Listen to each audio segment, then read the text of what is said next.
And now, from the bowels of the internet, it's the Hate Bit Podcast.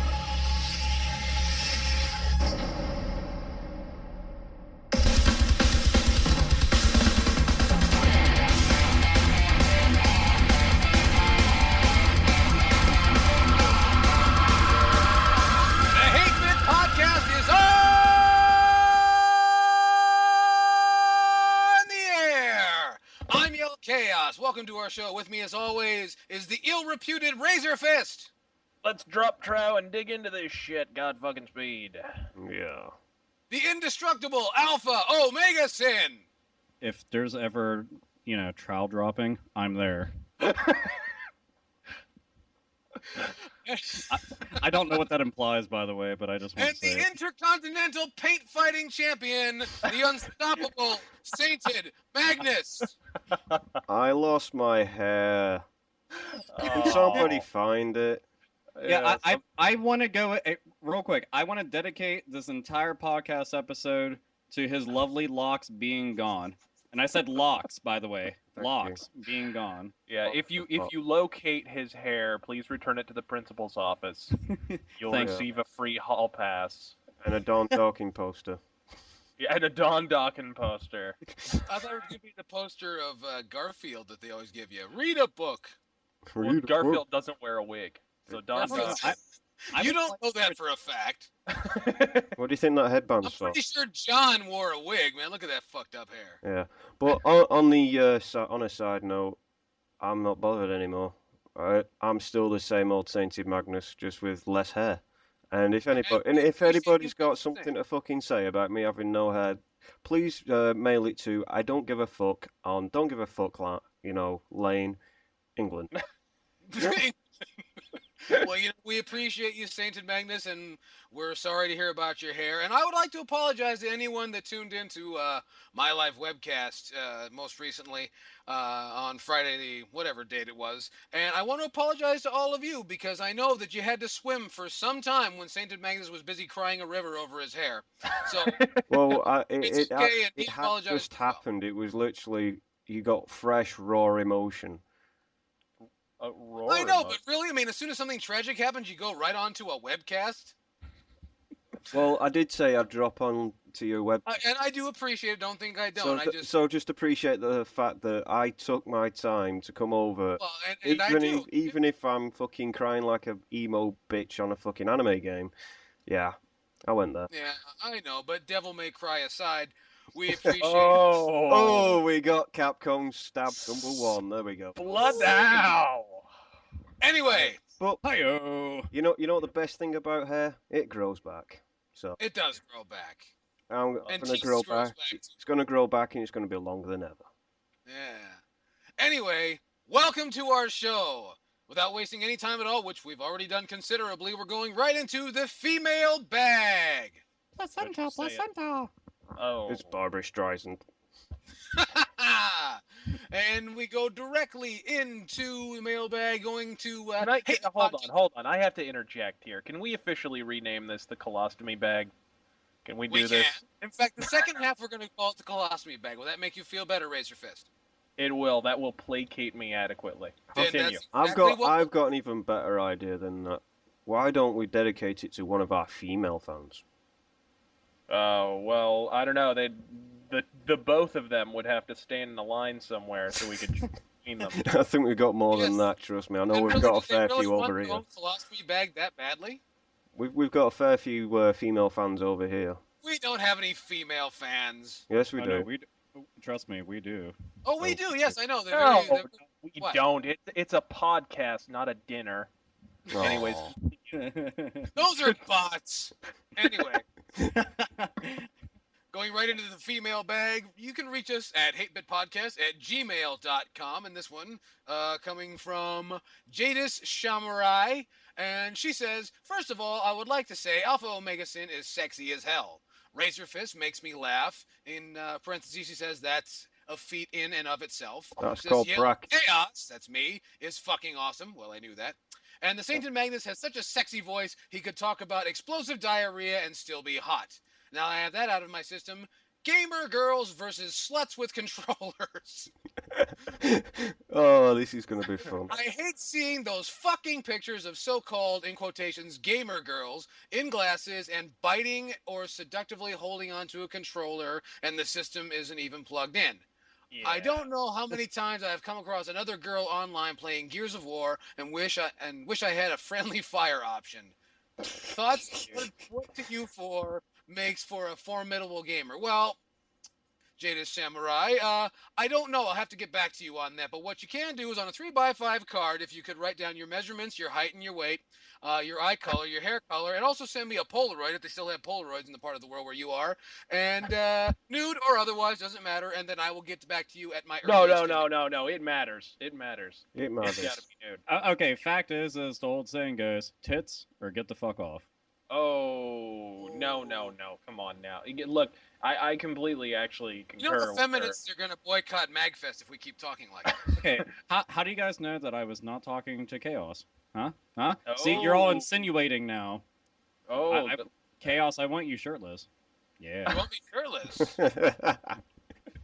Oh god, You can see my my dragon podcast tattoo. host for co-hosts are fucking homos. What the fuck?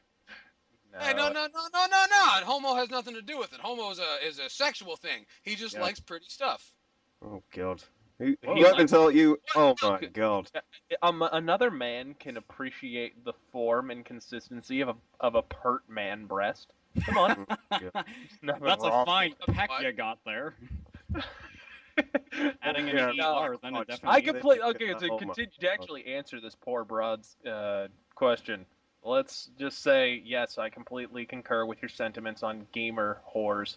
Because if I see a 360 controller placed in front of conveniently and strategically placed in front of female genitalia one more time, I swear to God, I might open fire. Oh. But yeah.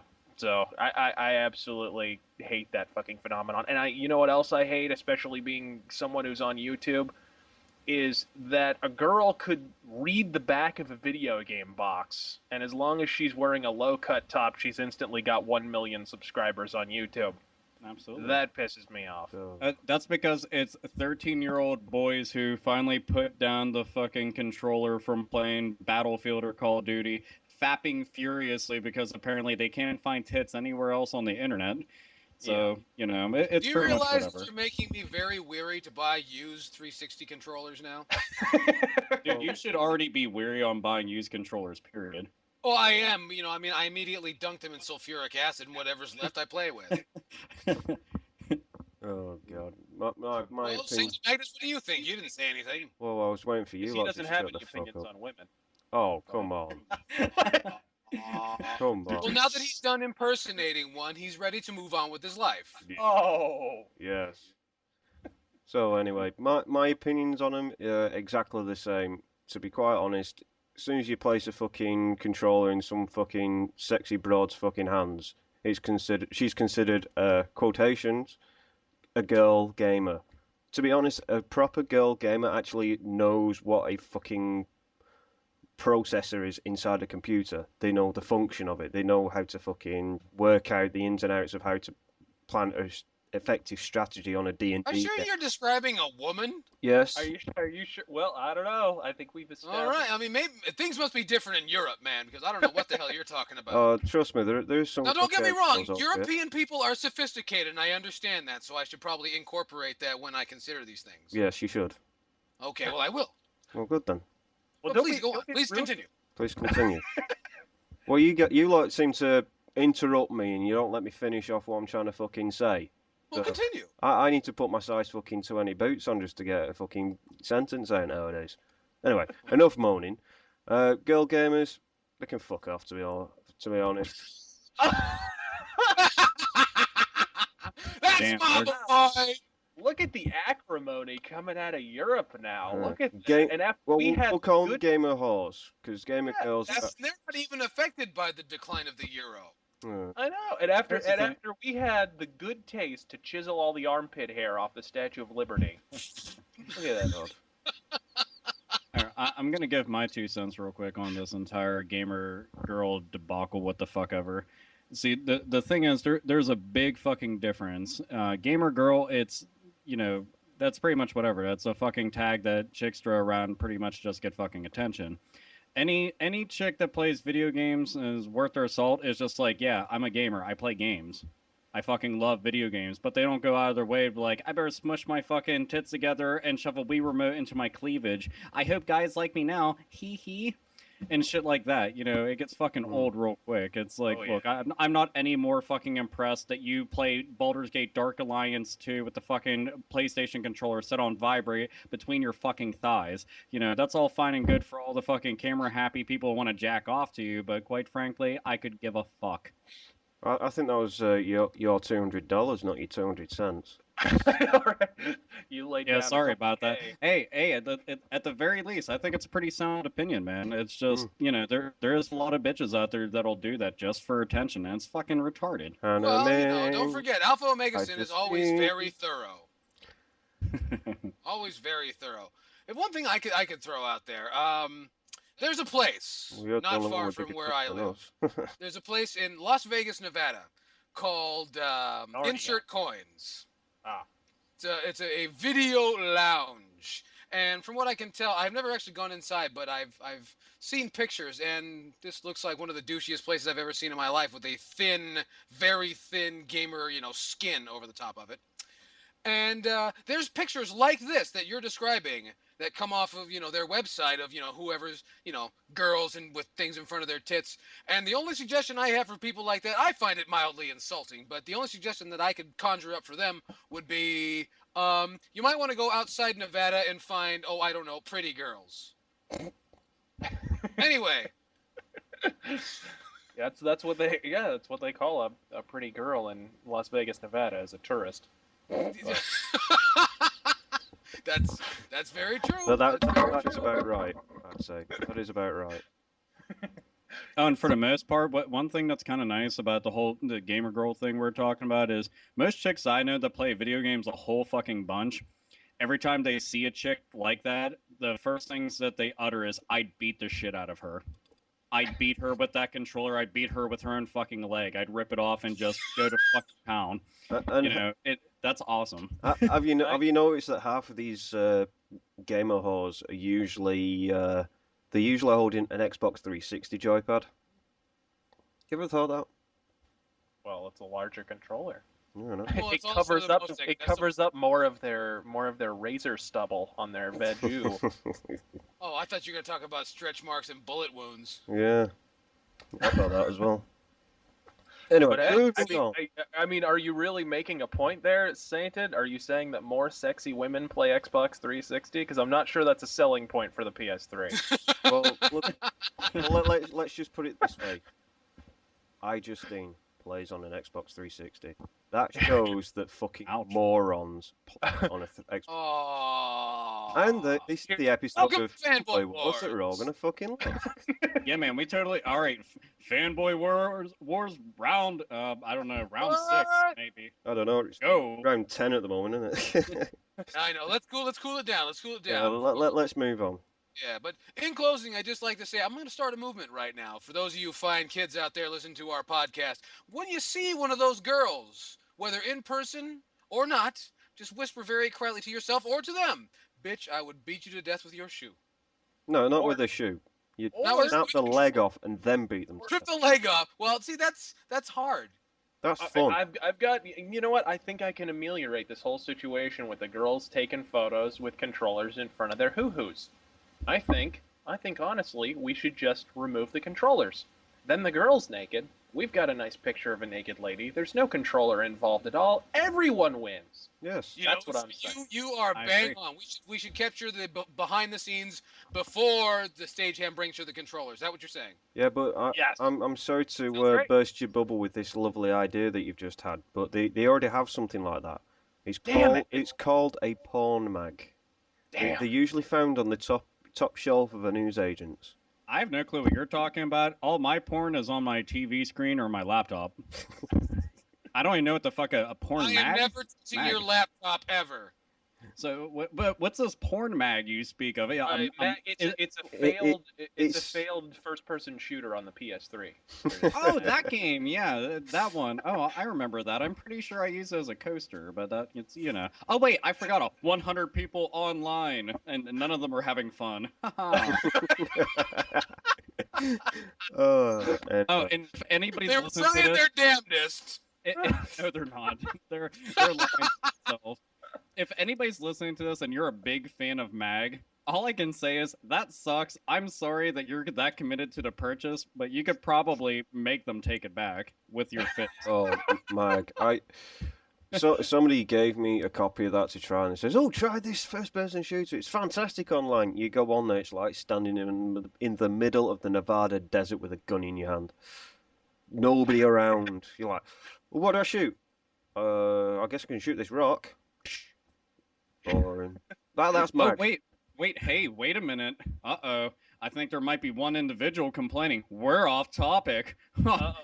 We better stop that and halt right away. Get this fucking train back on track. Well, I've got 2 words to say to that. Fuck off. That is all. Fuck off proper. Lick Yeti balls. Yeah. Chaos? On. Anything to add? I think he has died. Well, shit. See, look, when we try to get shit back on topic, one of our friends fucking dies. Are you happy? Great. That's fucking fantastic. Now we lost Chaos. This is lovely. Chaos. Chaos. Hey, there he is. Cool. Having a little trouble. No, I was just saying, you guys need to shut the fuck up about video games and start talking about video games. Yeah. Let's talk about video games on a video game related podcast. That's a great idea. And we talk about boobies, wieners, butts, and other fun stuff. Hey, that We kind of haven't rhymes a discussed little. food yet. And waffles. Yeah. Too late. We could talk about Witcher 2, and then we'd be talking about all this stuff above. Yeah. Heyo! And it's it's game related as well. Ooh, good idea. And Anyway. by the way, if anybody's anybody wanna wondering, play Razor Burger Fist did review it. Yeah. What's next? What's next on this? Anyway, moving on back into the female bag. Yes. We're going to let me see, where is it? Right here in the fan mail, coming from Nick31189X, who I think turned up at one of my live casts. So hey, Nick, how are things? He says, I have a few questions for you guys. The first one is, what franchises from the 18-bit or 8-bit? No, he wrote 18-bit. I assume he means 8-bit. And 16-bit generation do you think need to be brought back? My second question is, what are some of your favorite games from the 16-bit era? Well, I was in the mood for a little nostalgia. What needs to be brought back? Anyone? Well, I'll let you guys say this. You can't say any Nintendo franchises because those are kind of being pumped to the max at this point. Now, you know what? I'm not even going to say Nintendo. One of my favorite games, actually probably my favorite game overall on the NES, on the original NES, is Robin Hood Prince of Thieves. It's like an RPG that's kind of real time at the same time. You get to Wait, equip. when it was based on the Kevin Costner movie? Yeah, it's actually really good. It's being very hard. It can be, but you can also beat it in like an afternoon. And that didn't sound right if taken out of context. But Squirt. But you totally had a party, and the battle system was kind of cool. It was like overhead from like a million miles in the air, like a helicopter looking down, and everyone was just running around, and you were surrounded by soldiers, and you just had to kill them all. Basically, it's an interesting game, and I've never seen a game have like the same kind of approach to role playing basically since then. But anyways, that would be my favorite. Color palette though. Yeah, and Spoonie took the shit out of it, but I don't give a fuck. Spoonie's still cool. So. Well, I must say though, I remember the color palette just being horrible on that game. But yes, a unique game to say the very least. Yeah. And I Mr. wasted many an hour. Playing that. 16-bit, I'd say Breath of Fire. Breath of Fire. Yes. Good choice. Mr. Omegason, what are you thinking about? A couple games. 8-bit, I'll say River City Ransom. I know that it had sequels and everything, but most of which didn't make their way over here stateside. But I would like to see, come back. The closest we got was River City Ransom EX on the Game Boy Advance, but I want to see like a full-fledged sequel, done in the same art style and everything. Well, there was also River City Ransom Sports for the Nintendo DS. Oh yeah, but that's I don't know, Or it different. was just River City Sports or whatever. One other 8-bit game, Star Tropics for Nintendo. I know that we have Zoda's Revenge, but I'm talking like I want to see the series continue beyond that. And for 16-bit, I'll go with 2 more. Road Rash, because I missed Road Rash and they canceled the Road Rash that they were making this gen, and Zombies Ate My Neighbors, because it's fucking amazing. Good choices. That's Very a good great. That's a choices. great choice. Myself, I'm gonna have to say, because it's hard to gauge this, so because it could represent both 8 and 16, so I'm gonna go with one answer for both, and that's Bonk's Adventure.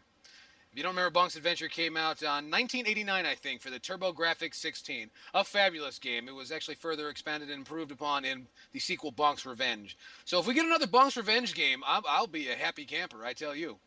Well, that's very good. Yeah, what are you thinking over there, Sainted Magnus? I'd say for the 8-bit era, I'd have to say Chippendale, because I enjoyed that game. In fact, I've got the cartridge. Well, it's nice that you went to Chippendales, but what was your Oh. favorite game? God. Did you audition, I knew or you that. just, I going knew for someone's that were birthday? coming. I knew that were coming. Oh, Fucking long. Then you probably should have thought it out a little bit better. You could have said, like, You really DuckTales should. or something. Oh, You should have said Chippendale Rescue Rangers. there we go. yes. Chippendale you should Rescue have. Rangers. I'd bring that back. Sometimes, some crimes. Anyway. Oh my. Oh, God. No, you got to do the entire thing. Do it. Do you realize how badly we'll get sued if I do the whole thing? I know, right? Oh, yeah, lawsuits. Yeah. Oh, damn. Dude, I'm trying to save us money, all right? We're a small company. Let's forge ahead. Yeah. Anyway, what else? What else, Saint Magnus? For the 16-bit era, easy Comic Zone, because it's one of my Comic It's Zone. one of my Dude, favorite yeah. Sega Genesis Hell games yeah. ever. Good Great one. Now, game. do you really see that game going much further? Having another life, or just the license being used one more time for another game? I think the license being used for another game would do it good, Do because you think it would warrant another, like a longer series, 2 or 3 titles? yeah, I'd say so. Okay. I'd say two more games.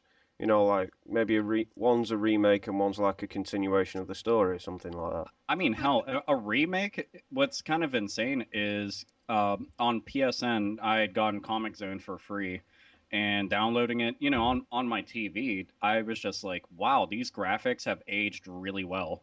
Like, it's splendid. It looked so amazing because it had been years before I played it, but yeah, I would totally be down for a sequel, remake, anything, because Sega needs to quit acting like that shit doesn't exist. Oh, that game was fantastic, and if you're one of the lucky ones that got the soundtrack with it as well, the soundtrack is fucking unbelievable.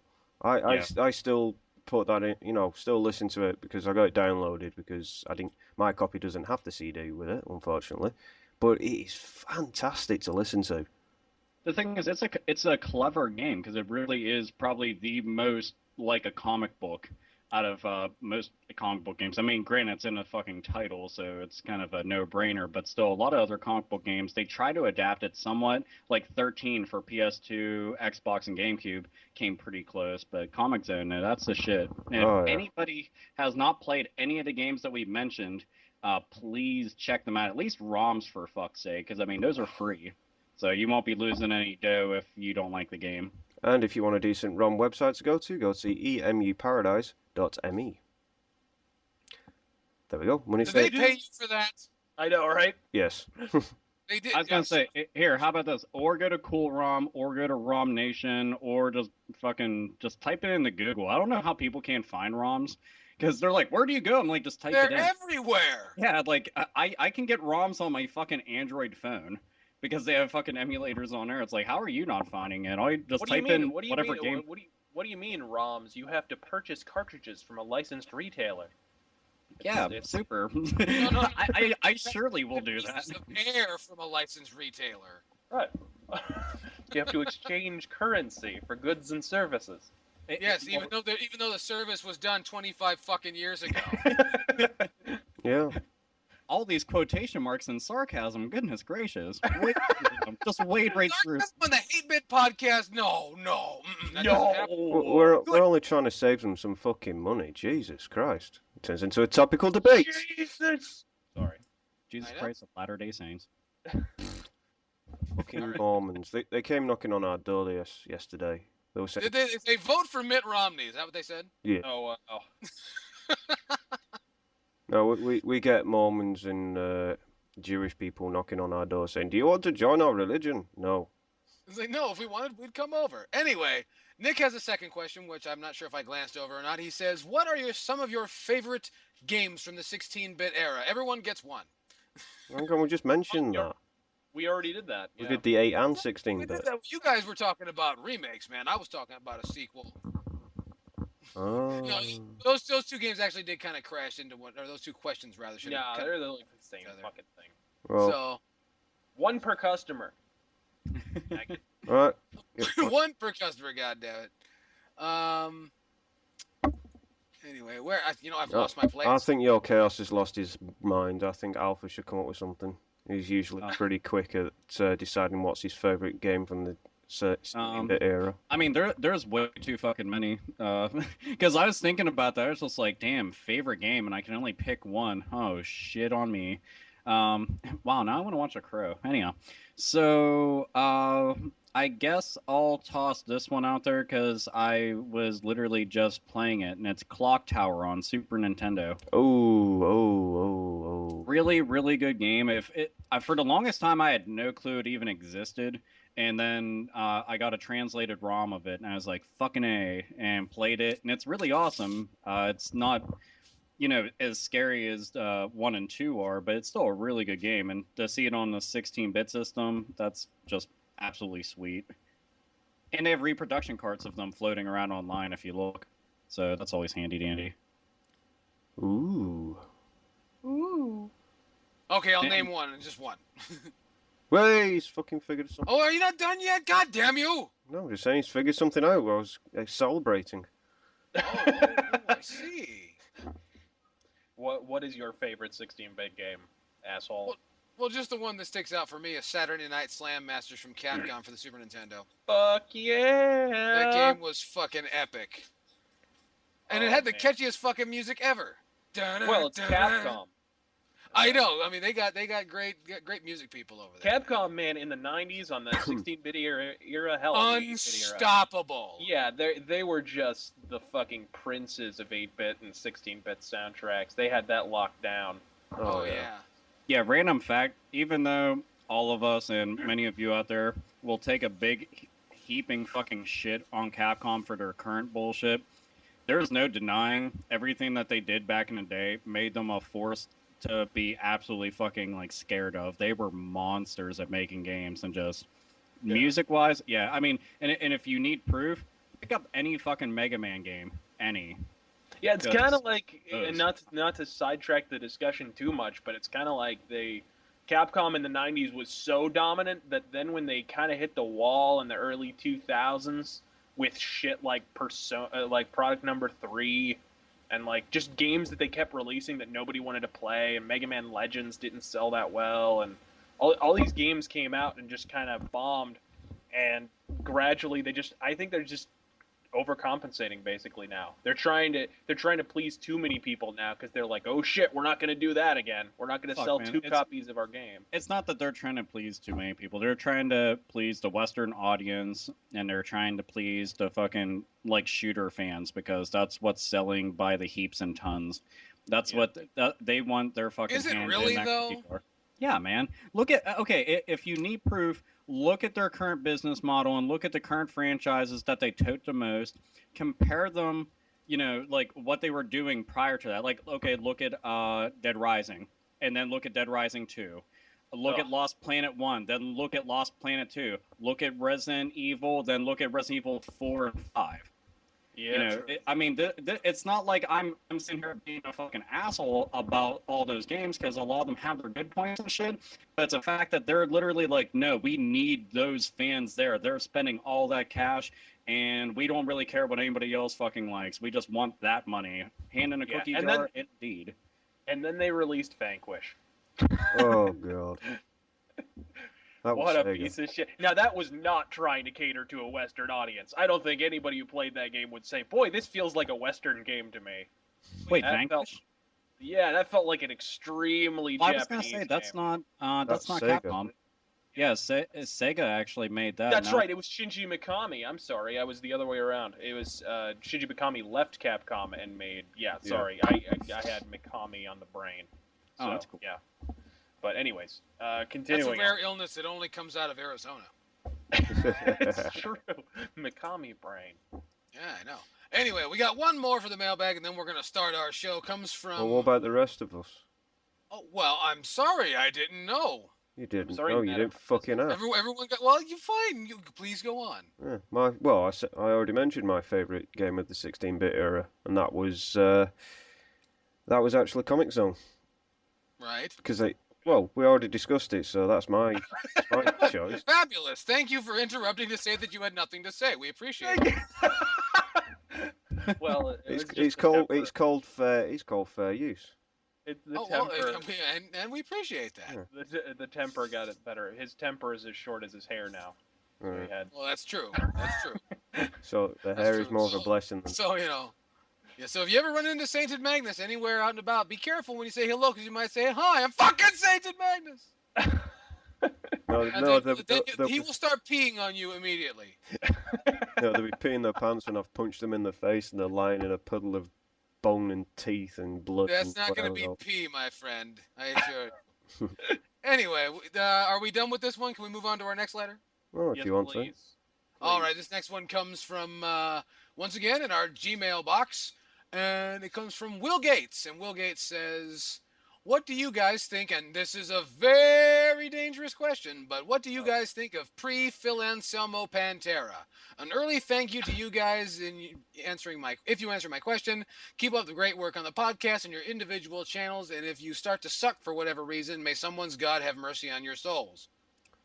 Fair play. Fair play. Well, I could understand why you would think we would suddenly suck, considering he's talking about Pantera. That's ooh. But you know what? Will Razorfist is gonna tear your face open. Please go on. Razorfist. Actually, believe it or not, my favorite Pantera album is just after Phil Anselmo entered the band. I like the power metal album, personally. But yeah, I like Metal Magic and all that shit before that, too. I think Pantera, the only time they were good is when they were hair metal, actually. And once the 90s rolled around and Cowboys from Hell, and Cowboys from Hell is still pretty listenable, but Far Beyond Drivel, no thank you. And all the shit after that, fuck that noise. So I happen to be a fan of Far Beyond Driven, but see, I treat the Cowboys from Hell the same way I treat Metallica's Black Album. If you cut out the hits, you got a pretty decent album. If you don't, you have a pile of drivel. it's pretty bad. I'm not a big... No one knows what it's like, my pain, to cruise into a Guitar Center wherever I am and hear some fucking 14-year-old kid who learned Cowboys from Hell this morning and had to hear it repeated as nauseum. Oh, I fucked up. Just, God damn it! But if you aside from that, you got yourself a pretty decent album. It's kind of like at the Cemetery Gates is kind of like the Smoke on the Water of the 90s, isn't it? It kind of is.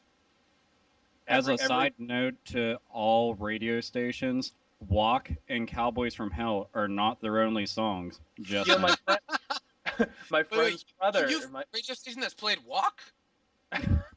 My friend's brother is in the music video for Walk. He's the guy who jumps off the balcony in the That thing. guy?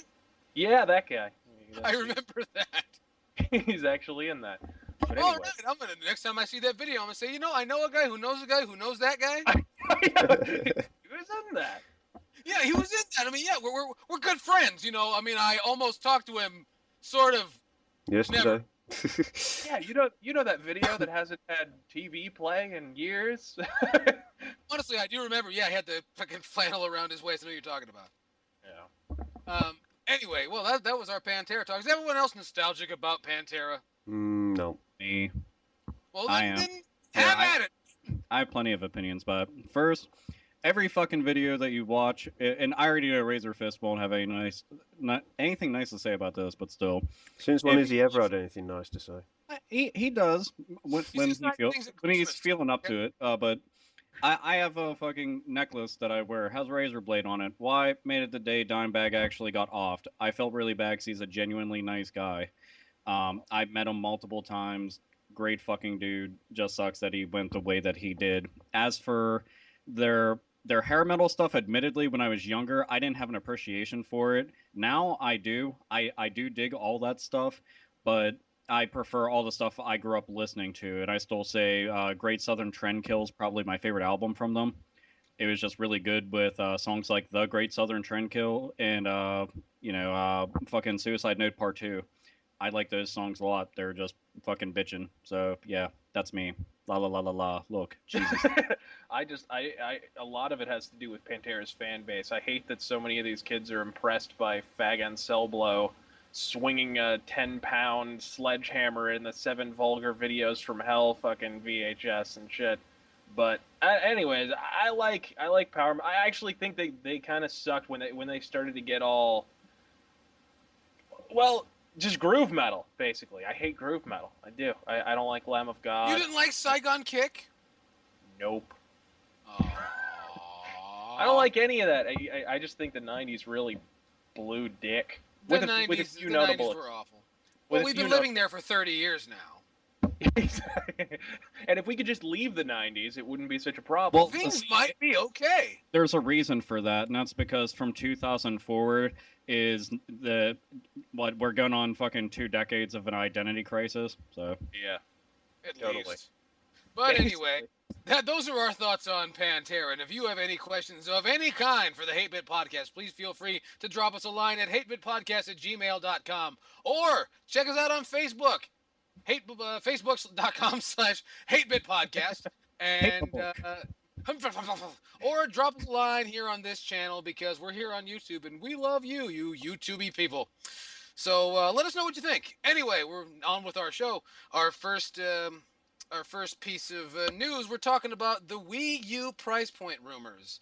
And Sainted Magnus insisted that we talk about this. So, Sainted Magnus, what's going on with the price point? Right, the price point is, right, if you remember a few podcasts ago, we said that we wanted the price point to be somewhere around $300, no more than $350. Minimum price point, $350.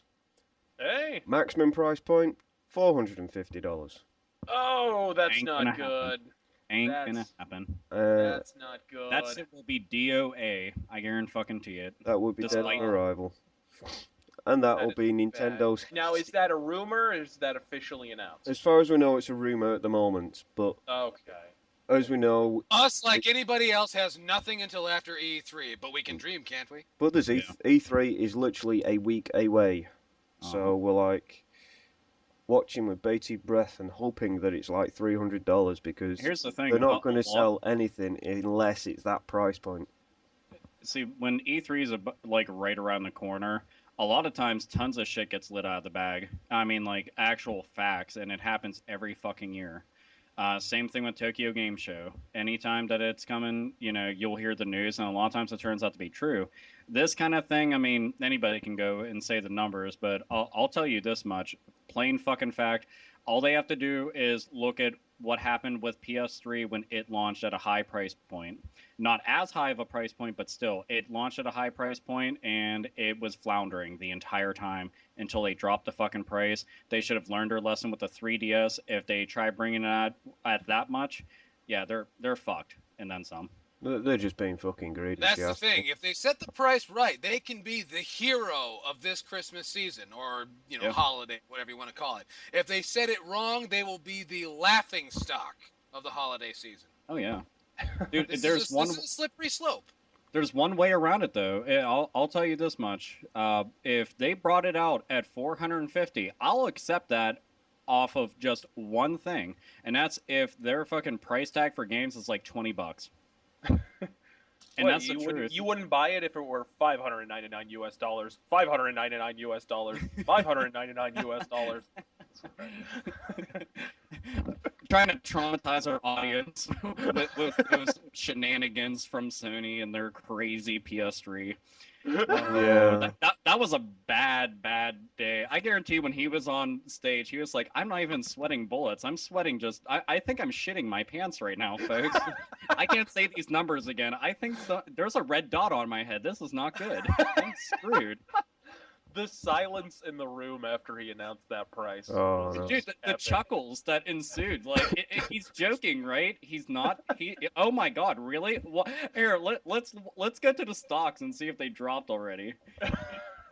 They plummeted like fucking Yeah. Anna At the year- Nicole Smith's knickers at the time, didn't they? And it was 2006, the year the recession started. Yeah. Yeah. Somebody turn your speakers down. Who?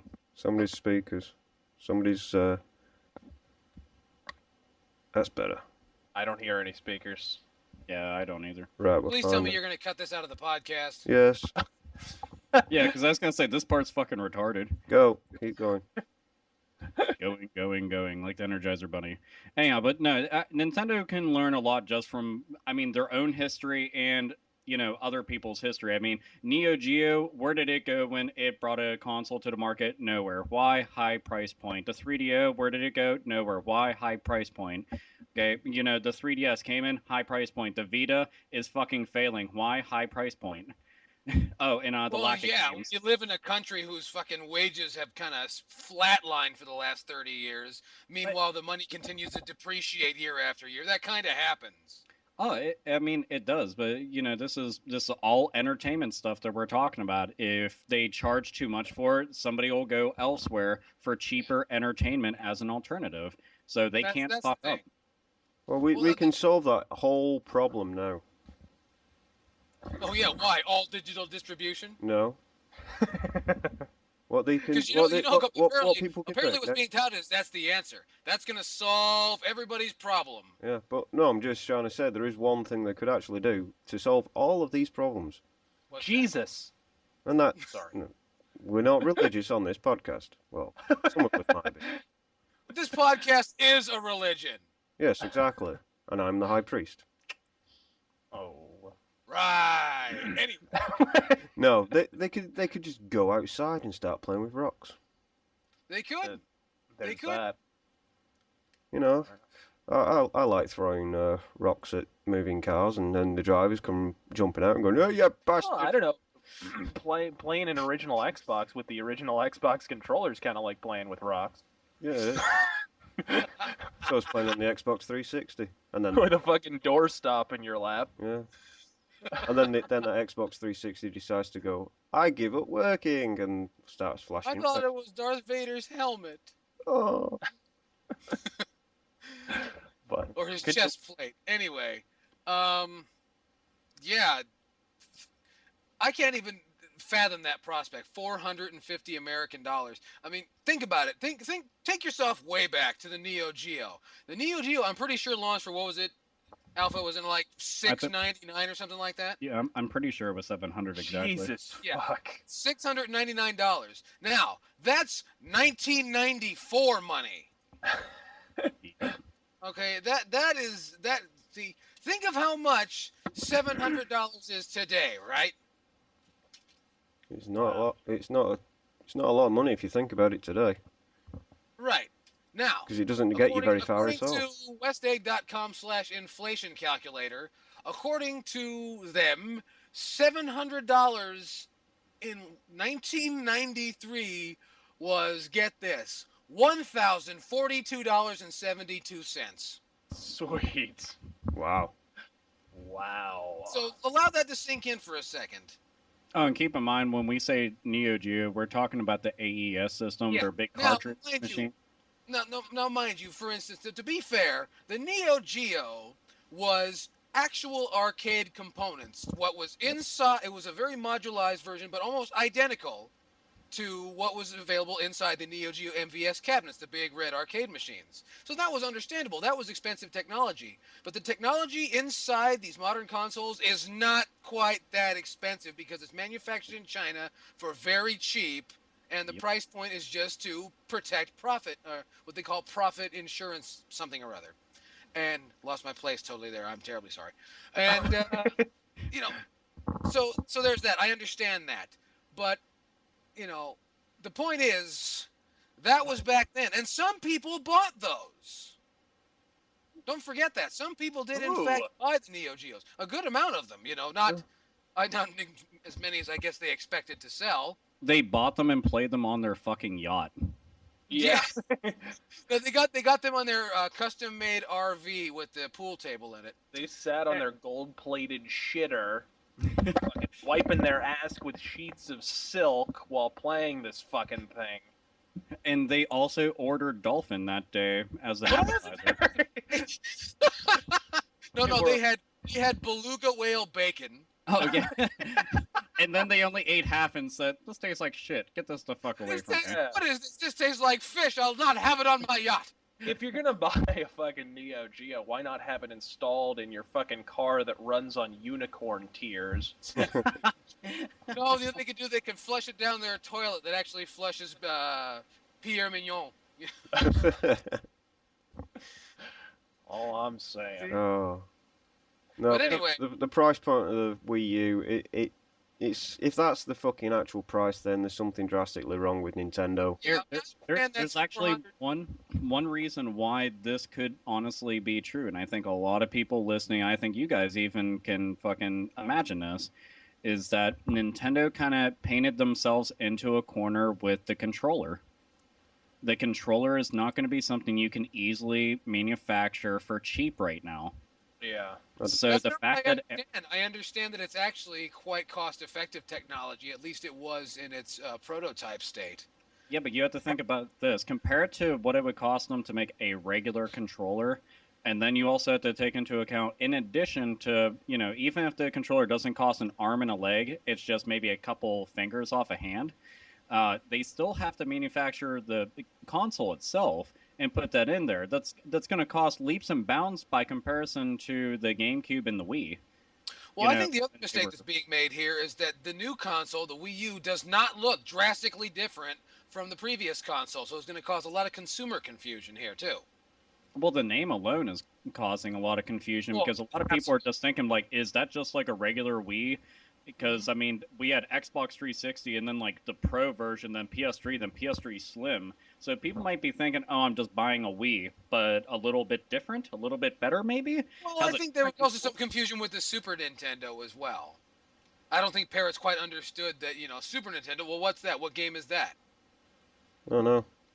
So, that's just my thinking, but $450, Yeah. my God, man. I mean, I don't want to sound like a cheapskate or anything like that, but times are tough, and families are not going to be able to throw that kind of cash for this, let's face it, toy. Yeah. Well, if Nintendo go off the last fucking generation, what they did was turn it into a shovelware dumping ground. Absolutely. Well, look, those are the 3DS. There are 102 titles for the 3DS, and only about 30 of them actually resemble games. No, you're exactly right, because not without the fucking 70 copies of fucking Cookie Mama on it. Cookie Mama or, Barbie 3D horses. I don't understand. I'm surprised the 3DS doesn't have a feature to where you can smell horse shit. Oh, I don't know. That they've probably. Well, then you wouldn't be able to play the console. I'm just that'd be Nintendo 4D. It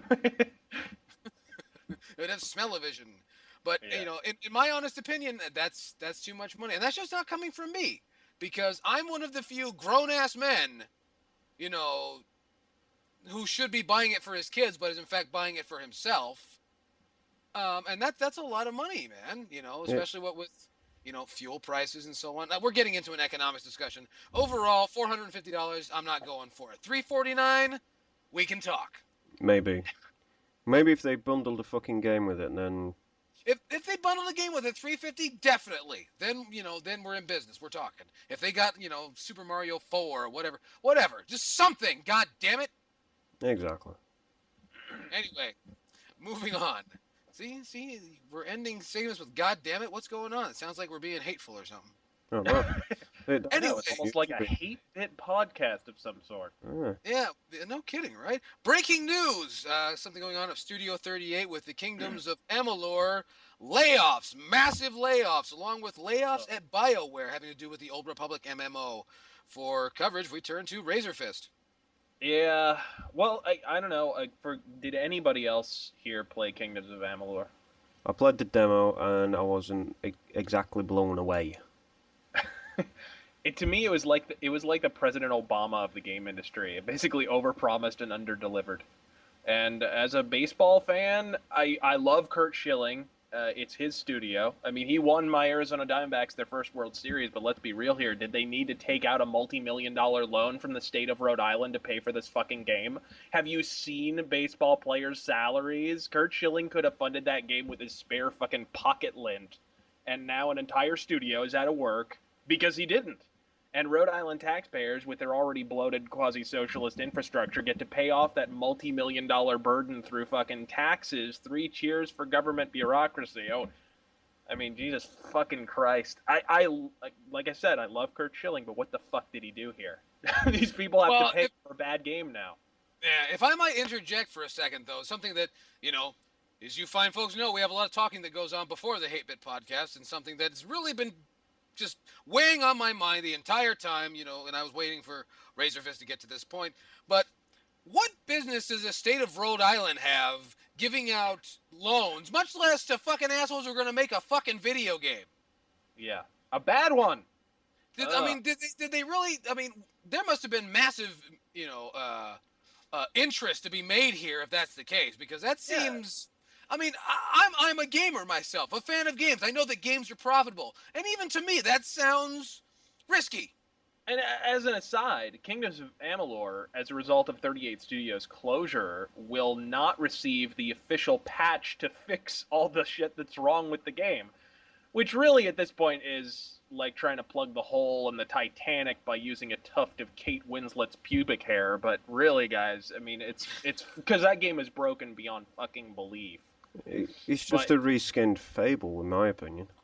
Yeah, and people are still fucking cranky about it. They're like, we're not gonna get the patch. We're not gonna get the man. Even with the patch, that game has some serious issues. Yeah, see, there's a lesson to be learned here. If there's a game that's being financed by Rhode Island, you know what comes out of Rhode Island. Deal with it. However, just count your lucky stars that you don't live there. So there's that. What's that? And? Rhode Island sucks too. What? Oh, anyway, there's. I beg your pardon. There's layoffs at BioWare having to do with the Old Republic MMO. What's the story there? I know that the Old Republic is losing support like something that like the House on Stilts from Lethal Weapon 2. Here, I'll throw that one in there. Yay! We've got Ghostbusters and now what's the story there? What's going on? Well, BioWare said they had killer endgame content planned for the Old Republic. Who knew it would be sweeping layoffs, right? I hate to delight in the failure of a game, but I'm not even gonna lie. BioWare had this coming motherfucking yesterday. You dangle your nuts in front of a hungry lion, before long you're in for a fucking testicular mauling. And that's exactly what BioWare received here, basically. So, the game was fairly... It's a WoW clone in space, is what it is.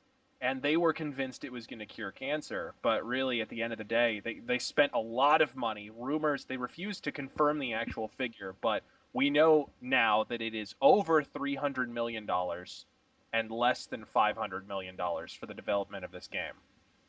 So, how alarm bells were not ringing at that point when they got that bill? I have no fucking idea. So I'm kind of waiting for the mass corporate suicide note that's going to come in, because if it doesn't, then I'm quite frankly shocked and a little underwhelmed. They're laying off a bunch of employees. They're finally reducing the numbers of servers. They have a website where you can check the status of these servers, and some guy actually did the legwork. Some guy in the Old Republic forums, and God bless this guy. he went ahead and found out what, like, they signify how many people are on a specific server by saying heavy or light or medium or very heavy or very light or whatever. You know what I mean? He actually went through the trouble of finding out what number is associated with which status. So he actually went through and calculated the actual number of active players, and some of the lowest servers on there have less than 100 people playing on them. And it's like, you're totally somebody was saying the Old Republic is the best single player MMO ever. Because it really is. You're just all by yourself, basically. Yeah, and go on. Go ahead. No, I was going to say that they killed off one of the greatest MMOs that Star Wars related. Well, the only one that's Star Wars related, and that's Star Wars Galaxies. For this piece of shit. Why couldn't they have just made a Knights of the Old Republic 3 like we've all been fucking wanting? And don't give it to they could have made Star Wars Galaxies 2 and fixed all the stuff that was wrong with the original. And, you know, maybe had an actual good MMO on their hands and not have had to waste a bunch of money, waste nearly $500 million making a game that was ultimately going to bomb. Exactly. And the thing that pisses me off the most about the Old Republic is how the media, for months, was telling fans, you're wrong, this game isn't going to bomb. It was such sweetheart coverage for this game. I don't know if anybody else read a lot of the IGN articles and stuff saying it's the fastest growing MMO ever made, and it's the best thing I've ever played. Destructoid completely surrendered all semblance of credibility when they were covering the Old Republic, as far as I'm concerned, especially because they had their entire staff playing it. They were all creaming in their pants over it, and weeks later, when people were leaving the game, they refused to cover the game, would not talk about how disappointing it was, and they're still not covering it now that there's BioWare layoffs. So, anyways. Yeah, but since when has Destructoid ever had any credibility? Well, they probably right after they registered a domain name. I couldn't imagine anything further than that. Come on, if I have to see Matt Scoville again on a fucking YouTube video, I'm going to burn my eyeballs. Well, you're going to burn your eyeballs with a match. In their defense, to play devil's advocate, they were like the only website that was honest about Final Fantasy 13 when it came out. They gave it 4 out of 10. So at a time when there were websites giving it perfect 10s and 9.5 out of 10s and saying it was the greatest game in the series and blah, blah, blah, they were the only ones who retained their objectivity. We'll give them that. They gave Deadly Premonition a good score. They gave it a perfect 10, as a matter of fact. It deserves it. Yeah, so they have some credibility, but yeah, not when it comes to the Old Republic, as far as I'm concerned. Although they do have Tara Long. Well, Tara Long. I don't know who that is. Not Tara Long. What's her name? Fucking. Oh, we don't say. It's fart noise. Wow. No, is that Swahili? It is Tara Long.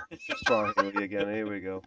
Yeah, and the next person that sends us a fucking email about, oh, you have got money locked up in South Africa. We haven't got money locked up in South Africa, so fuck off. Anyway. Apparently you have not seen Lethal Weapon 2. Oh. Clearly.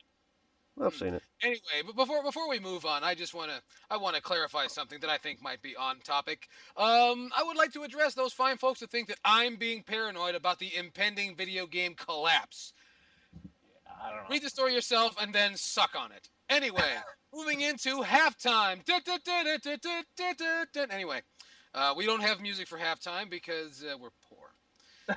So. Yeah.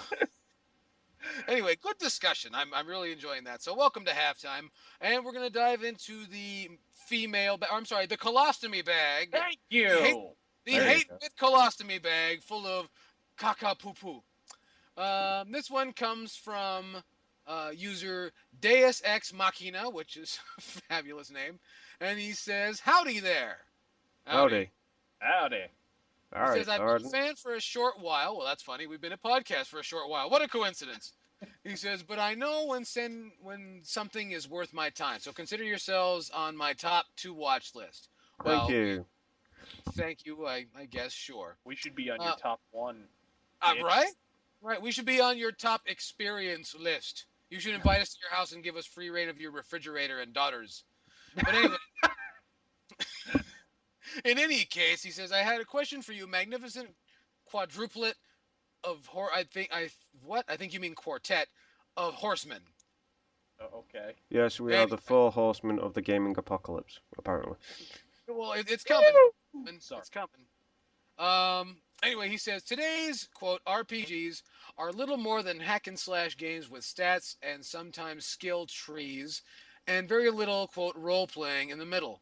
Back in the day, we had huge adventures with dialogue choices other than quote I really like your shoes, let's fuck end quote, and quote get out of my sight or God help me, I'll punch you where you stand end quote.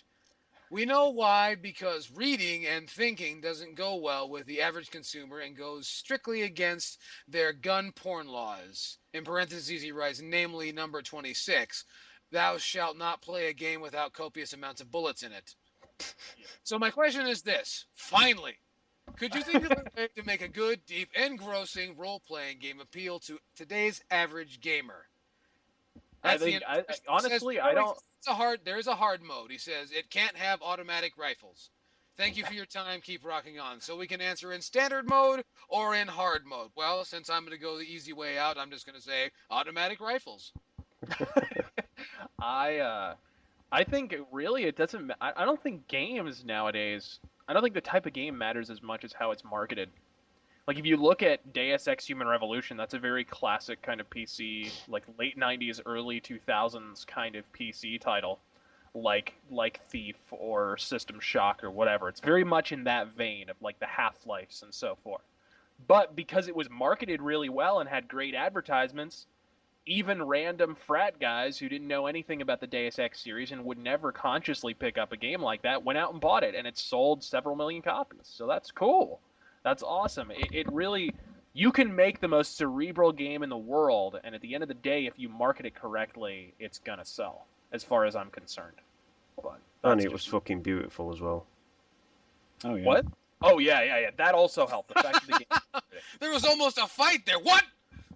What? No, Did you say to me? he kind of forgot that bit. I was just making sure he realised that it is actually one of the best looking games of last year. Yeah, and graphics will sell a game too. But it was, I think it was also kind of, there's been an absence of cyberpunk in popular fiction too, outside of really shitty anime. So it was like, that kind of filled the void too. Almost definitely. But anyway, Yeah, RPGs need to embrace What Steam. about Alpha? What the fuck are you doing, Alpha? Are you boinking a slag? Did I say banking? it's banging random slag. He is banking slags with one hand and boinking slags with the other. I say, if I'm banking slags, does that make me a pimp now? Yeah, you're No. putting them in That means you're a basketball player. Ah, Oh. well, damn. Well, I definitely need a lot more money to do that. I get out of jail free card too. Let's see. I have to agree with the marketing thing. Really, any fucking game will sell so long as it's thrown out there for the masses to be able to pick up on who aren't, they don't have their ear to the ground as far as games go. Yeah, Uh, and I'm gonna say something good about the PS3 now. Oh, Oh shit. my god. Everybody grab your fucking ankles because you're Heavy going to or- want to be prepared properly. Heavy Rain is a good example of what I'm talking about, because Heavy Rain's awesome. But it's also kind of in the tradition. It's got the motion controls that aren't quite in the old point and click tradition, but in a way, really, Heavy Rain at the end of the day is a point and click mystery game. That's basically what it is. It's like the old Sherlock Holmes PC games for the, back in the 90s that you used to see and play all the time. Yeah, But- you go fuck with O'Brien Disraeli. Basically. And that's basically what it is. But because it was marketed so well, and because the graphics are impressive, and because there was enough hype surrounding the game, it wound up selling over 1 million copies. And that's great. It was incredibly successful. And it deserved it, too, because it's a great game. And it's fucking beautiful. You see, the thing for me. Oh, were you done? Because I wanted to interject. More No, continue. Okay, I was gonna say I have a plan. While you were talking, Razor Fist, you make great points, and I really appreciate what you had to say. And while you were doing that, I devised a plan. Would you like to hear my plan for Deus Ex Machina here? Please do continue. Here's what we're gonna do. Okay, we're gonna make a game, right? Make a role playing game, right? It's gonna be great. But we're gonna have to cut back on a few things. Okay, we're gonna make a good, deep, engrossing role playing game, but we're gonna have to cut out the deep, the engrossing, and we're gonna have to cut out the good too. But don't worry, we'll have a role playing game, and yeah. We'll also have to cut out the role playing, incidentally. Oh, and you got to cut the game bit as well. Ah, Oh man. Okay, then Damn in it. that case, we're gonna make a disc, and you're gonna pay us for it. Exactly. We'll sign it and everything, but you're gonna pay us for it. You know what's good for you, motherfucker. But anyway, wow, we had. well, if you slap a Final Fantasy title on it, it'll still sell 1 million copies, right? We saw that from Final Fantasy 13 and 13 too. Hmm. Or slap Elder Scrolls Skyrim on it. Sorry, I'm kind of hating on Skyrim at the moment because I hate on Skyrim. well, it's so fucking monotonous and boring. So I'm like, yeah, we need something a bit more engrossing than, oh look, this guy can shout at things. That's all it basically is. I don't know. Barbarians in Diablo, I mean, they take shouting very serious and then jump Ooh. on you and kill you. It's pretty It's sweet. true. And they're metal as fuck. Apparently they're like the Hulk. They can jump from one side of the screen to the other, from what I've been told. And how is Diablo 3 doing anyway? Well, the most engrossing gameplay element so far is avoiding being fucking hacked. You have to. Yeah, That entails far more skill than the actual game proper. Alright. basically, a good Diablo experience is hopping onto the game and realizing that all your gold is still there and intact. It's very nice. What you mean, the hard-earned gold that you earn in real life and then spend within the game? Yeah. Oh, don't tell anybody that. They might actually realize what's really happening. Oh shit, they don't know about that bit yet, do they not? Nah. Shit. Secret's out now, lads. No, but the one thing that I'd put in an RPG to appeal to the modern day gamer is give them bigger guns. Give him better gun. Well, That's it. Yeah. Well, you went automatic weapons. I went for a bigger gun. Well, I'll go along with it. Well, I was also in favor of cutting out the good, the deep, and the engrossing. I am about economic management. Well, I've got a game for you, buddy. It's called Mass Effect 3. Yeah, but what if I don't like the ending? You can complain on YouTube and hopefully they'll change the ending. It I worked heard last about time. that. They'll- Wow, I'm they'll gonna do let that with Mario too, man. I was like, hey, fuck that King Bowser shit, man. I've seen it, man. He needs to have like Jim Carrey in there, yo.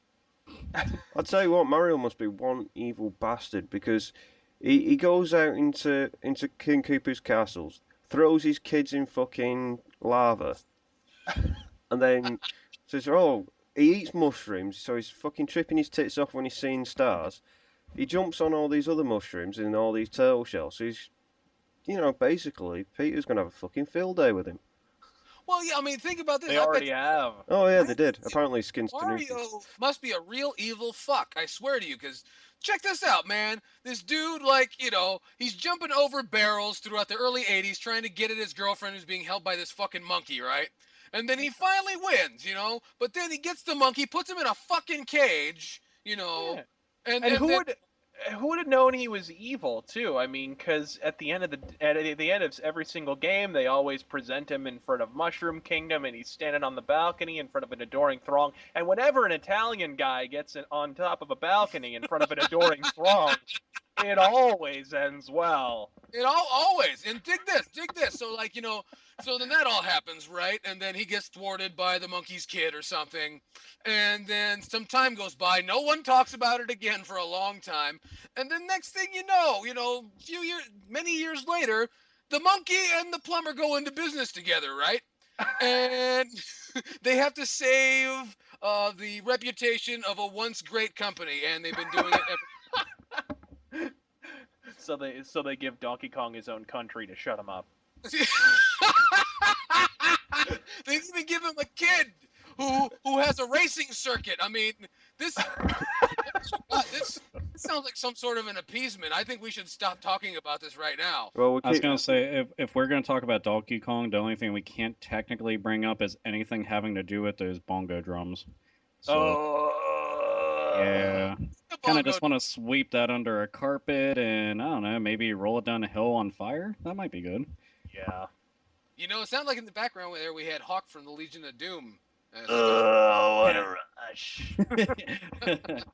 Well, that's Oh, all I dude, got. I'd love when Hawk would sit there and go on a mic and be like, "Well, let me tell you something," and just go Actually, you off. know, everybody had let me tell you something. Wow, yeah. Everybody except for the Ultimate Warrior had let me tell you something. Oh, the Ultimate Warrior had gibberish, and he had it down Yeah. pat. I mean, okay, No, when the he didn't fucking- have gibberish. He had prophecy. okay, dude, the Bushwhackers made more sense like, than the Ultimate Warrior. Okay, so that right there says that he's doing Steady something. on the cocaine bin made more sense than the Ultimate Warrior. Oh, Come and on. What do you also- mean? What do you mean? You've never loaded up the spaceship with the rocket fuel and let yourself be run over by lawnmowers? Come on, dude. God. Anyway, what's next?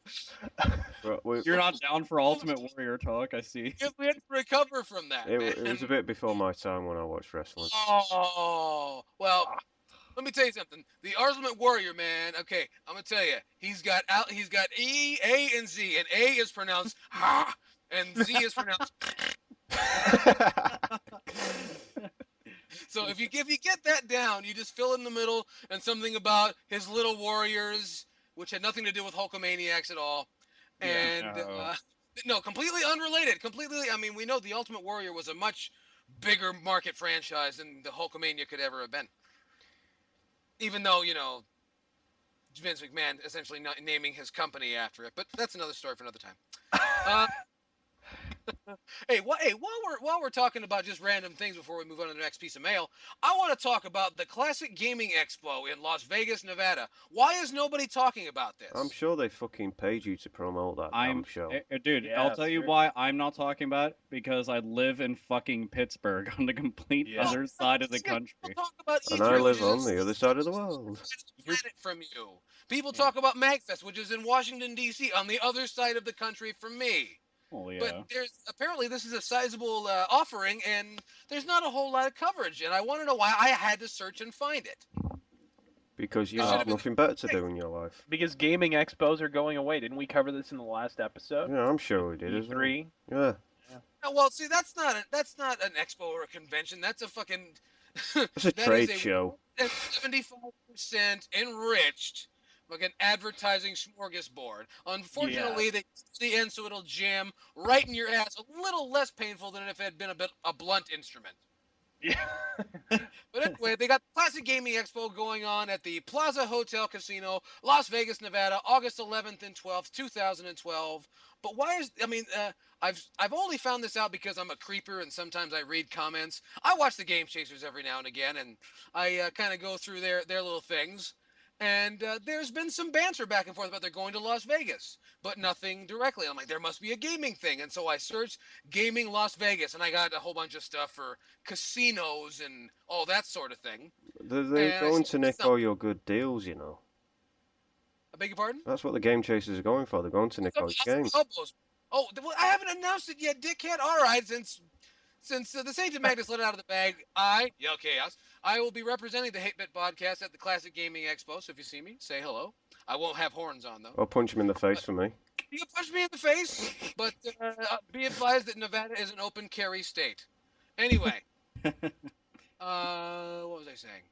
So yeah, I just wanted to, let's get some talk about this. Has anyone heard about this besides me? Let me know down in the comments, or how you feel over at hatebitpodcast@gmail.com or on the Facebook page. Anyway, our next question, we're going back to the Gmail box, and DoomGuy14 says, I'm only assuming that you guys already played these games, but who do you think would win a gunfight? Vito Squaletta from Mafia 2 or Cole Phelps from LA Noire? Never played either of the games, so move on. Wait, what? Who versus Cole Phelps? Sorry. Vito Squaletta from Mafia 2. I have not played that game. so I can't really opine one way or another. Cole Phelps was pretty awesome, though. Then Cole Phelps wins. He does. See? that was easy. Alpha Omega, what do you think? Dude, I only dabbled in both games, and I don't remember any fucking character, to be honest. So I don't know. I'll just assume that the Doom guy would win, even though Doom guy asked a question, but Doom guy is pretty sweet. BFG for the win. The end. Yay! Anyway, our next piece. Oh, thank you, Doom Guy. Our next piece comes from Dylan Flood. Dylan Flood asks, or he says, "Hey guys, just want to thank you for giving me something to listen to while I play super hard NES games. You're trying to impress us, and it's not working." Anyway, question. He says, "How do you guys feel about a Time Splitters remake or sequel?" I don't really have a feeling either way, but the Sainted Magnus, he's the PlayStation guy around here. What do you say? They're making a Time Splitters sequel, did they not? Are they? Yeah, did they not mention it? Well, how do you feel? Well, I'm fucking excited about it because Time Splitters is like old school GoldenEye. Time Splitters is one of the best first-person shooter franchises. Period. Like if you play the multiplayer, it's true though. If you play the multiplayer, it's fucking amazing, just flat out amazing. I've been dying for a sequel, especially after playing Future Perfect on Xbox, going 4-player split screen and just having a blast, pun intended. So yeah, another game, another bunch of games. That would be nice. Maybe break up the monotonous fucking generic shit we keep on getting shoveled into our laps. It's just the modern day GoldenEye, in my opinion. It is one of the best first person shooters that we've ever had. Hell, I sure do wish Perfect Dark Zero would have been a modern day fucking GoldenEye. They dropped that ball though. Yeah. I liked Perfect Dark Zero personally, but the Time Splitters I don't like. I've played it. I don't really care for it. So I differ with you, fine gentlemen. Version. Yeah, I'm Bizarro, you guys. I guess I didn't care for it personally. Oh. I'm not really familiar with it myself. It's a little on the Japanese side for me. Just Just a smidge. I mean, I can see that. I liked it because it didn't take itself seriously. It was very just out there. So it's just like, that's pretty cool, especially when you play tons of games where it's like the main character is uber serious, has maybe 18 lines of dialogue total in the entire game, and grunts a whole lot no matter what. So I was just like, wow, I get to run around. Dude, that game would just be, you're just running and shaking ropes to go and have things fall from the sky, and you get fucking Thunder God, well, Thor. Thor will grant you powers to go and basically doom people, and then your little Ultimate Warrior maniacs will, I don't know, be saved, I guess, maybe? Some shit like that. They're called warriors. Get it right. Yeah, I'm sorry. Look, like I said before, the Bushwhackers, I could understand. Ultimate Warrior, I couldn't. So most things that he said were completely lost on me. I was just like, wait, what? Even with fucking subtitles, the shit wasn't happening. It was just like Vince random. McMahon has had some horrible ideas over the years, but I'm really thankful he didn't give Brutus the Barber Beefcake any sort of credibility like that. Because that dude, he may have been a face, but he had no fans, period. Let's not pretend. Dude, have you seen that guy? He's not a face. He's a forehead. Well, I was gonna say there is one credible thing about him, and that's the best thing about him was Shawn Michaels superkicked Marty Jannetty on his barbershop show, and that's pretty much the only thing I remember Brutus Beefcake for. Well, that mullets and those awful fucking spandex they wore that were cut down the sides and you could see too much. Yeah, those were horrible. Yeah. No one wants to see that. Yeah, it was like you could see like And then Alice Cooper started doing it. It's like, Jesus Christ. See, there's side boob and then he had side cheek going on, and it was like, all right, we're done here. Like he did have side cheek. That's horrible. Yeah, man. Kane did that for a while too, which is a bad idea. Hey, my character's supposed to be burned. How about I just start showing what's inside my tights?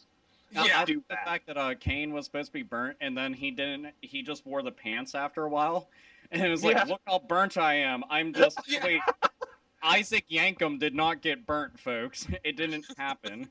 For all the fucking people out there that were like, oh my god, I really think that happened, and the Undertaker's his brother, and Paul Bear's is... You're all fucking retarded if you believe this shit. Do you realize you don't have any idea how you just went back in WWE/F history? The Because origin of Kane, my God, that was before most of these kids were born. well, there you go. And also, I want to see how many people like. You have to comment if you did do this. If you Googled Brutus the Barber Beefcake, because you were like, "What the fuck are they talking about?" Oh, God. Like, I legitimately want to know if somebody was just like, "I'm gonna take the time to pull up the They're search probably engine." Googling Alice Cooper. If you fucking Google Alice Cooper, but just no. It'll be a picture of his side cheek. Oh, God. Yes. And Are we done yet? no, we got more mail. We got more mail to go. This next one comes from Aaron Boutwell, and Aaron says, "This isn't really a game question." Well, fuck you then. And he says, "But you're all heavy metal guys." I didn't mean that, Aaron. I didn't mean that at all. Kiss up. Do you have a sister?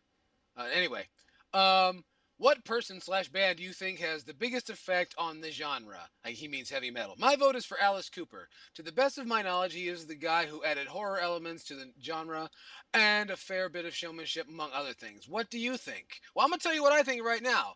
Who best represents or who best influences this genre of music right now? I'll tell you who. The Four Horsemen themselves, Metallica. Because Metallica has been the band that has made it perfectly okay for metal to become exactly what it is: shallow, pedantic, repetitive, and boring. Boring, boring. There is nothing cool about a balding 50-year-old, 2-year-old man playing on a stage with a fucking bullet belt. And I'm going to go with Razor Fist on this one. A hairline that starts on the back of his neck. There you go. That's who I think affects this genre the most. The people who have allowed it to become what it is. Awful. Razor Fist? Oh, I disagree. I think metal's stronger than ever. I do actually, believe it or not, I am going to wax positive here for a moment. I think since about 2004, metal has been back on the, on the rise. And there's some newer bands like Bullet and Wolf and Enforcer, mostly from Sweden. These bands. Wolf is that- amazing. Yeah, that play the classic style, but they're younger guys and they're not balding, except for the lead singer of Wolf a little bit. But but aside from that, they're all Well, young. he's they're all in their Swedish. You got to make allowances. they're all in their 20s and they play fucking great music. So I think metal is on the rise, but unfortunately a lot of those bands are getting fewer and farther between.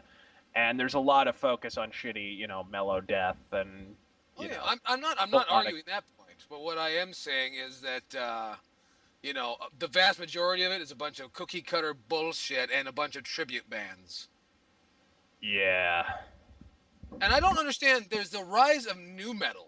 New metal is like apparently gaining steam again. No, What? And no. yeah, there are bands that are emulating Static X and so on that are coming out, or at least they're still around. At least around here in Los Angeles. And Why? I think It hasn't even been it 10 wasn't years. even good then. But my point is, didn't you get the memo?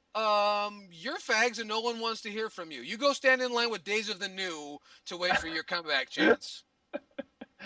Seriously, what the fuck? I mean, it hasn't even been 10 years since Static X had their last radio hit or something. Like, what the fuck? Dude, it's because, man, I said earlier, identity crisis. People can't come up with a genuine idea, so recycle everything that worked, may have worked, could work, or just, Or I didn't can't work, think of let's try it anything. again. Yeah, just throw a dart at a fucking board wherever it lands, recycle it, and say this is exactly what we're rolling with, and go. But, and next one's called wall paneling. I'll weigh in my band that I pick for being the one band that influenced most of metal. Hands down, it's Maiden. Anybody can argue with me about that. That's all fine and good. But Maiden, even though it sounds cliche to say because they're such a big band, but the British wave of metal really did do a lot of influencing over here. And I mean, they're still churning out really good fucking music. They still put on really good live shows, and most people know who the fuck they are, even if they have not listened to a single lick of fucking metal whatsoever. So You yeah, know, that's pretty much yeah, it. you know what, Alpha? I'm going to agree with you there. I'm going to totally agree with you, but I'm going to reinsert, if you know what it is that I am saying to you, my previous argument about. At least Yes, there spit we on are. it a little. Yes, but I'm going to reinsert my previous argument about metal becoming stale and boring. Yeah. Are you saying I don't Maiden care or what. Scale? Well, okay, I can agree on that. Their last several albums, the last several Maiden albums, were very stale and boring. I did not like them. And now to find that at least the last time I saw them, their live set includes only material from those last 3 albums, with 1 or 2 quote unquote classics sprinkled in here and there, which I find insulting. Once you get to be that age, you have to understand that this is now your saving for your retirement. I don't think they realise that word You're yet. not gonna drive a Lincoln at this rate when you're, ready to retire. I don't know, man. They get flown around on their own fucking jet, so I think they're doing Yeah, and pretty Dude, Bruce decent. I don't Dickinson know. flies. First off, I have to say, Maiden gets points sheerly through virtue of how freaking awesome Bruce Dickinson is in his daily life. The guy's a friggin' fencer. He he's a commercial pilot. Like Howard Hughes. He flies around in his own jet. He's got his own radio show. His voice is still in top shape. He still Yeah. sounds fantastic, which And- is unbelievable because a lot of those singers from that era do not. Jeff Tate, anyone? And he before every concert, do you know what Bruce Dickinson does to warm himself up? Yoga. He rollerblades around the arena singing the entire set. That's what he does. He rollerblades around the arena. See, I would pay just to see that. Dude, if Maiden comes to town, go down to the arena and just hang out. I guarantee you, you will see Bruce Dickinson just roller skating around. And Dude, I swear to you, I'm picturing him with like a helmet and shin splints and elbow and knee pads going, "A brave new world, a Yep. brave," just over and again. You know, since we're on a big heavy Maiden topic right now, how have you not weighed in on this, Sainted? Because I'm waiting for my chance to come wading in with another band that I think, well, it influenced my metal taste, and that was, Like, was it Pantang? no, Motorhead. oh yeah, Motorhead. Yeah, Mm. Motorhead's pretty Well, important. Motorhead. does Motorhead's an not important band in my life, and it was one of the bands that that actually genuinely got me into metal, so. Well, they're just and they're hugely influential. And what a lot of people don't realize is they're not second wave. They're not new wave of British heavy metal. They're first wave. They started in 1975. Yep. They've been around a long time, and they influence speed metal tremendously. They influence thrash metal tremendously, black metal, Bathory. Quorthon was he was a huge Motorhead fan, and so was Venom. And so You know without Motorhead, there's no black metal, and by association, there's no death metal, and there's no doom metal, and whatever you want to. So all those extreme subgenres would not exist without Motorhead. Oh, not at all. Absolutely.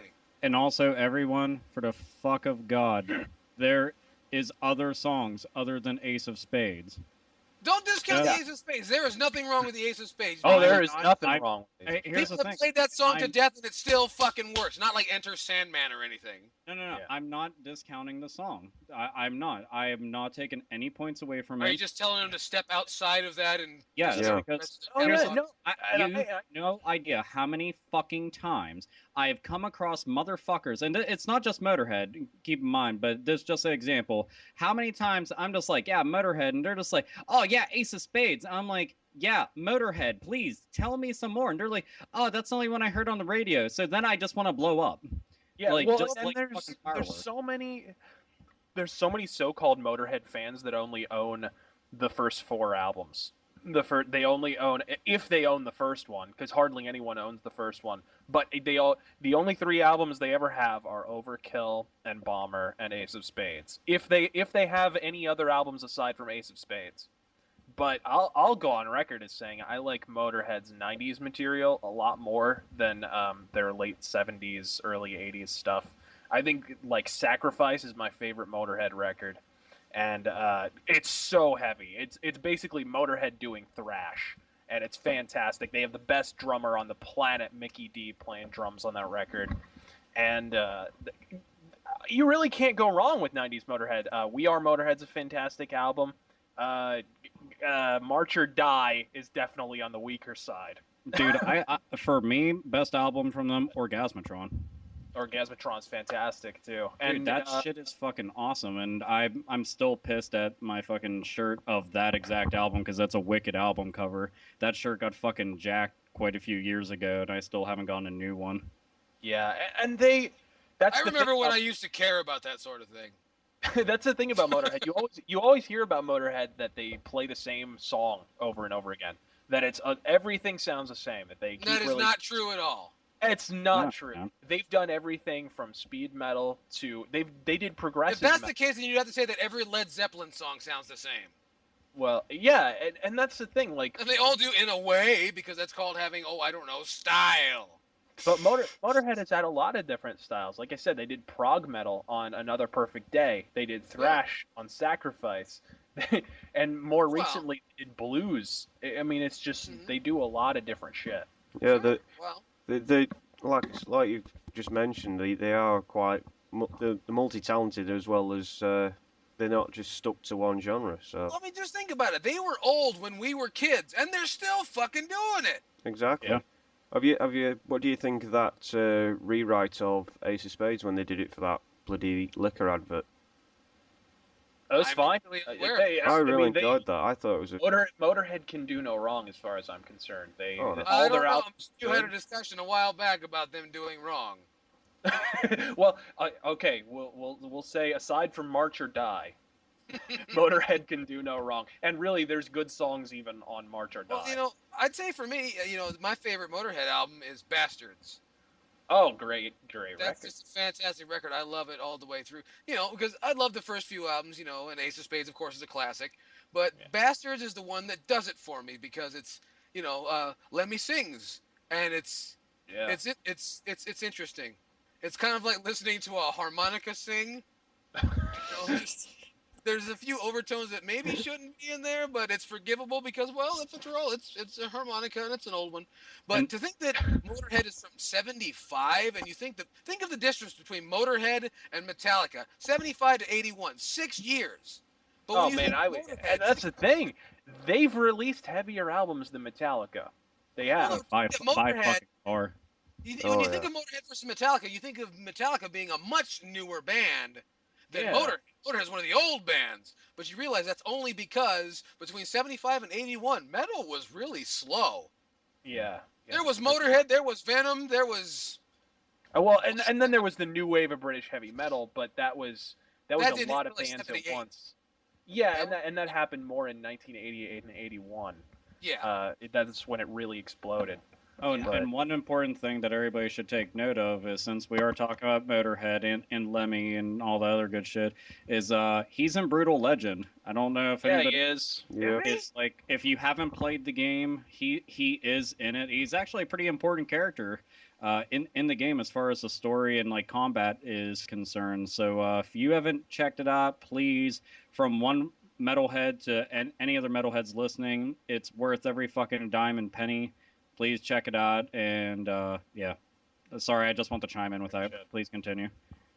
For me, I guess my most influential band would be Judas Priest, without question. I think they're more I think they're more important in the formation of metal even than Black Sabbath. I think But how they're do you more think they important. affect metal as it is today? Well, for one thing, you would not have the foundation of what is basic heavy metal without Judas Priest, because they were the first one really.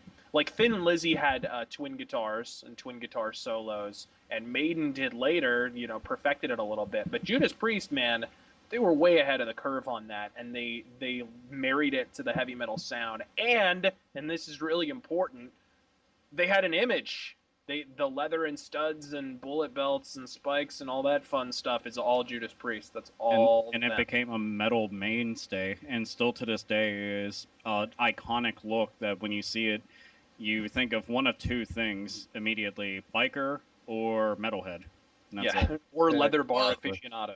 And yeah, no, they have a great look, and they're still a very well respected act. My point of view is, and I know that we got a lot of young listeners out there, so realize that these bands are older than your grandparents. Yeah. So. But that and the great thing about Priest is they've somehow remained relevant in every single era. They kind of change with the times. Although some were perhaps missteps and they were trying to be too fashionable at the time, like Turbo or whatever like Nostradamus with the concept album. The concept album. Or Demolition, not their strongest record. That's like Queensryche trying to do prog now. Yeah, but when it works, when they adapt to the times and it works, like with Jugulator or with Jugulator was a fantastic record. Yeah, Painkiller, when that was released, that was kind of Painkiller was like it mixed thrash with like arena heavy metal, and it's one of the most influential metal albums of all time. Now there's a whole German subgenre now devoted to ripping Painkiller off. Oh, I know, they still do too. But I mean, Primal Fear built an entire career out of rewriting Painkiller 50 times. Them and Gamma Ray, but Gamma Ray also listened to Rainbow. So, but anyway. Oh yeah. So But that's how we feel my about vote. Judas Priest. Oh, I here don't know there was one question I actually wanted to ask, and this was the Sainted. Bring it, because I mean we talked so much about Motorhead. What are your favorite albums or songs or whatever from it? Because you didn't really touch on that. Well, obviously I like the Aces album, but that's probably the only one I actually bought for myself. Every other album that I listened to was from when my mum was around, and she had all of them. So, but I can't really remember the name, the actual names of the albums. But there is one song I do like, and that's Louie Louie. Oh, from the first album, dude. That's old school. I love that song. The way he sings Louie Louie, it's just fantastic. And that was their first hit, as a matter of fact. That was the first time they got in the charts, is with that cover. Well, there we go. I learn something new every day. Yeah, they had to, that was from the first album, which they had to record twice, actually. So so they released it once, and then I guess their record company tried to sue them or something, and so they were like, fuck you, we're going to record it again. And release it ourselves and make money off that version. So. I'll tell you what, they did a damn good job. Yeah. So. Oh, Louie Louie, and I also like Trooper, the cover of the Trooper that they did. Oh yeah, that was a good cover. Oh yeah. That was on the Maiden tribute record. That wasn't all Motorhead, but Lemmy did sing on it. That's what I mean. I enjoy. You know what I love most about Motorhead is how they rolled with the punches. You know how when metal started to falter, a lot of bands wanted. Dude. Well, like a lot of bands wanted to remain successful, even though there was no money left in their industry. They wanted to still maintain this. No, we're fucking. We're cooler than that. Whoever it was. Motorhead was like, we'll sign to a smaller label. Fuck it. Yeah. because they know that they're still going to get to do Wacken every year and all this stuff. And it's like, hey, there's still money being Motorhead. Fuck it. They want to hear our music. We'll go play to them. I've seen Motorhead. I've seen Motorhead play for 27,000. I've seen Motorhead play for 230. Yeah, they don't care. They don't care, man. They're gonna rock anyway. You put a stage, and if you got the wattage, they got the knowledge. And that right there is one of the most metal things that a band can do. It's not about who shows up.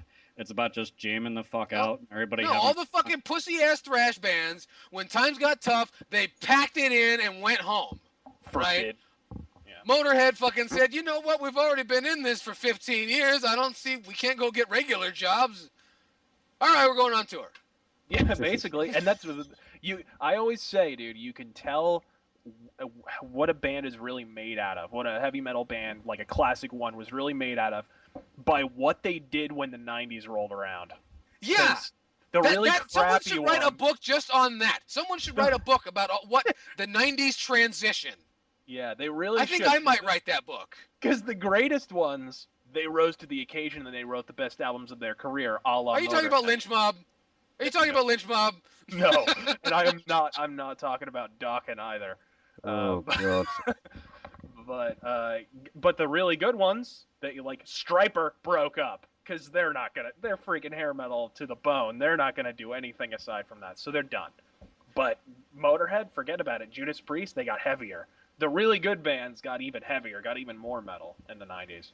So, Well, but I'm gonna take a second to attack Rob Halford here. Then, no, he did that fucking 2 thing. He's like, oh well, this must be what's popular with kids now. but He put Fight to do that fucking bullshit. That was a fucking bitch move. well, look, Fight was pretty. The first album was pretty good. The second, Fight not was so awesome. much. Fight was Fight. awesome. Yeah, that was, and they're from Phoenix, so I gotta give them props. But Wasn't Patrick Lockman in that band? I have no friggin' idea who was in that band aside from Rob Halford. Oh. But he signed my album, so I have a signed. Very nice. That's good bands in fucking Phoenix, man. Yeah, well, it's a good metal town. Well, despite the fact that Dave Mustaine lives here, I thought he moved. he may have. Thank God.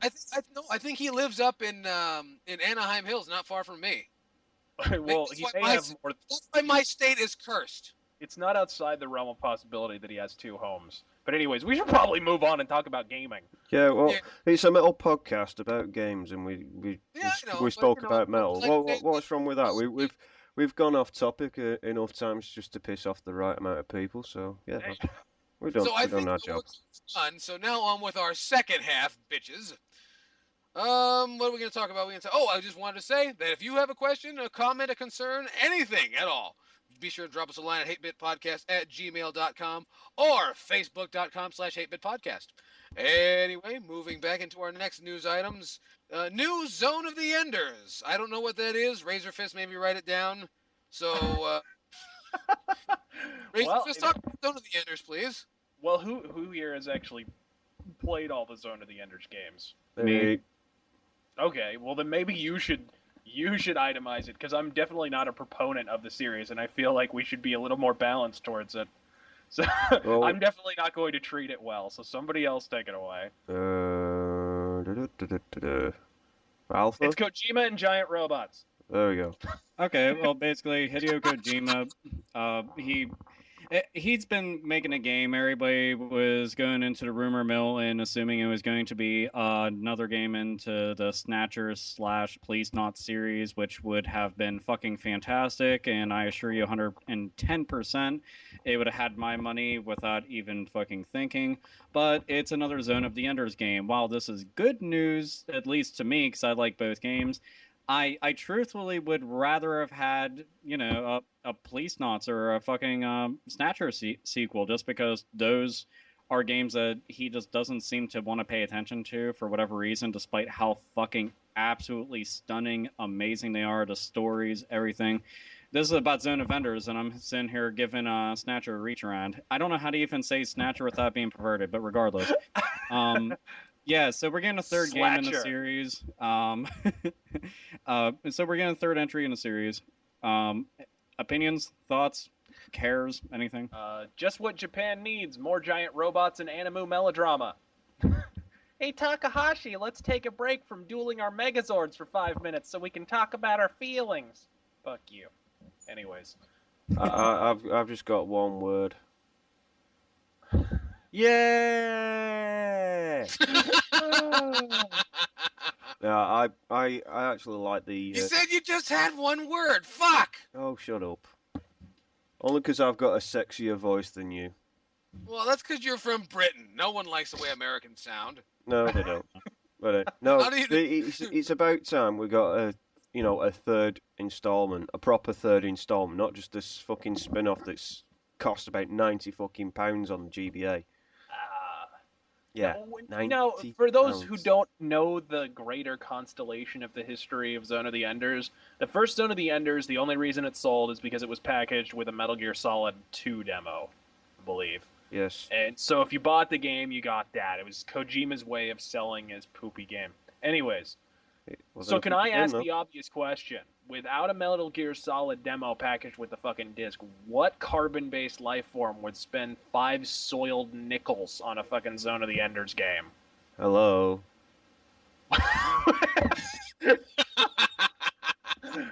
Okay, I think you just answered that question. Yeah, but the thing is, it's actually a good fucking game. He's got 6 soiled nickels. If you actually fucking took the time to appreciate the game for what it is, big robots fighting. What's not cool about big robots fighting? You know what? I have to admit that is a very cogent argument. That argument will work out great for you on Classic Game Room. I beg to differ. There are an awful lot of terrible anime series that are about just that subject, and it does not preclude them from suckitude. Hmm. So. Well, very little can. They just need, if they remove the emos out of Zone of the Enders, they'll be fine. Oh, man. Well, that's Kojima for you, though. But, anyways. So, what? Alpha, you don't have anything more to say on the fucking game series? Not really. I mean, it's pretty much what it is. I mean, That's it's how like underwhelming it is. It's slight disappointment, but at the same point, it's like, oh, it's kind of cool. We'll get another entry in the series because I mean, beyond the whole story and everything, I really like the way that the game controlled. That was my main thing. I came off of playing Xenogears, played Zone of the Enders, and basically had a fucking orgasm because the game looked nice and played nice. But a third entry, yeah, it's welcome, but I'd rather have something else. Fuck, I'd rather have another Lunar Nights game. If anybody I'd rather even gives have a another shit. Snatcher. Yeah. Snatcher. Yeah, okay, nobody's ever gonna complain about having more Snatch. Or ha ha ha, look at that. He used really shitty humor. But no, seriously, another Snatcher game would be fucking nice. As a matter of fact, he said that he was interested. I don't know if you guys read about that. He was interested in wanting to pursue, making a sequel or remake or anything like that if somebody else wanted to work on it. Is it just me, or is that? Oh, I'm sorry. Go on. It's just that to me is like you're literally pissing on your own game by saying that. But like, I'd really like to do that, but I'm kind of balls deep in Metal Gear and everything else right now. So maybe if somebody else wants to do the work and I can just kind of come by and say, hey, good job, and pat him on the ass. Well, let's keep in mind Kojima was promoted to head of Konami, so he's God. probably got a lot on his plate. I can imagine he has a lot on his plate, but to go, it's just the way that it's said. Like, if it was just said completely in a different way, I might have been more accepting of it. But so just what you're saying is it's not what he said, but how he said it. I guess. He wasn't looking out for your feelings. Absolutely, my feelings are fucking hurt. Talking about the whole emo thing, but yes, Hideo Kojima, you hurt my feelings for this series. How dare you? I'm never sending you another Valentine's Day card ever again. Oh. For shame. Oh. Anyway, Zone of the Enders 3, excited. The HD collection. In summation, Zone of the Enders licks rhino balls. So do you. All right. Yeah, so but that's rhino balls aside. What's our next little news? Well, the next one we gotta talk about. This is the big one. This is the guy that has something to say about everything. Oh. I was fucking beside myself when I heard about this. Sony. Oh, here we go. This is one we all want to blow up for. Razorfist's favorite corporation from the great land of Nippon. Sony has patented in-game advertisement. Just when you thought you were safe in your own goddamn house, in your own goddamn game that you paid your hard-earned goddamn dollars for, you're going to be advertised within your game. Whether you like it or not. You don't like it on Facebook? Too bad. You don't like it on your television? Too bad. In your fucking game, at every last point of your life, just like they send you those fucking advertisements on your phone. No one is safe. Fuck them. I would have more to say about this, but I literally just uploaded a video about it.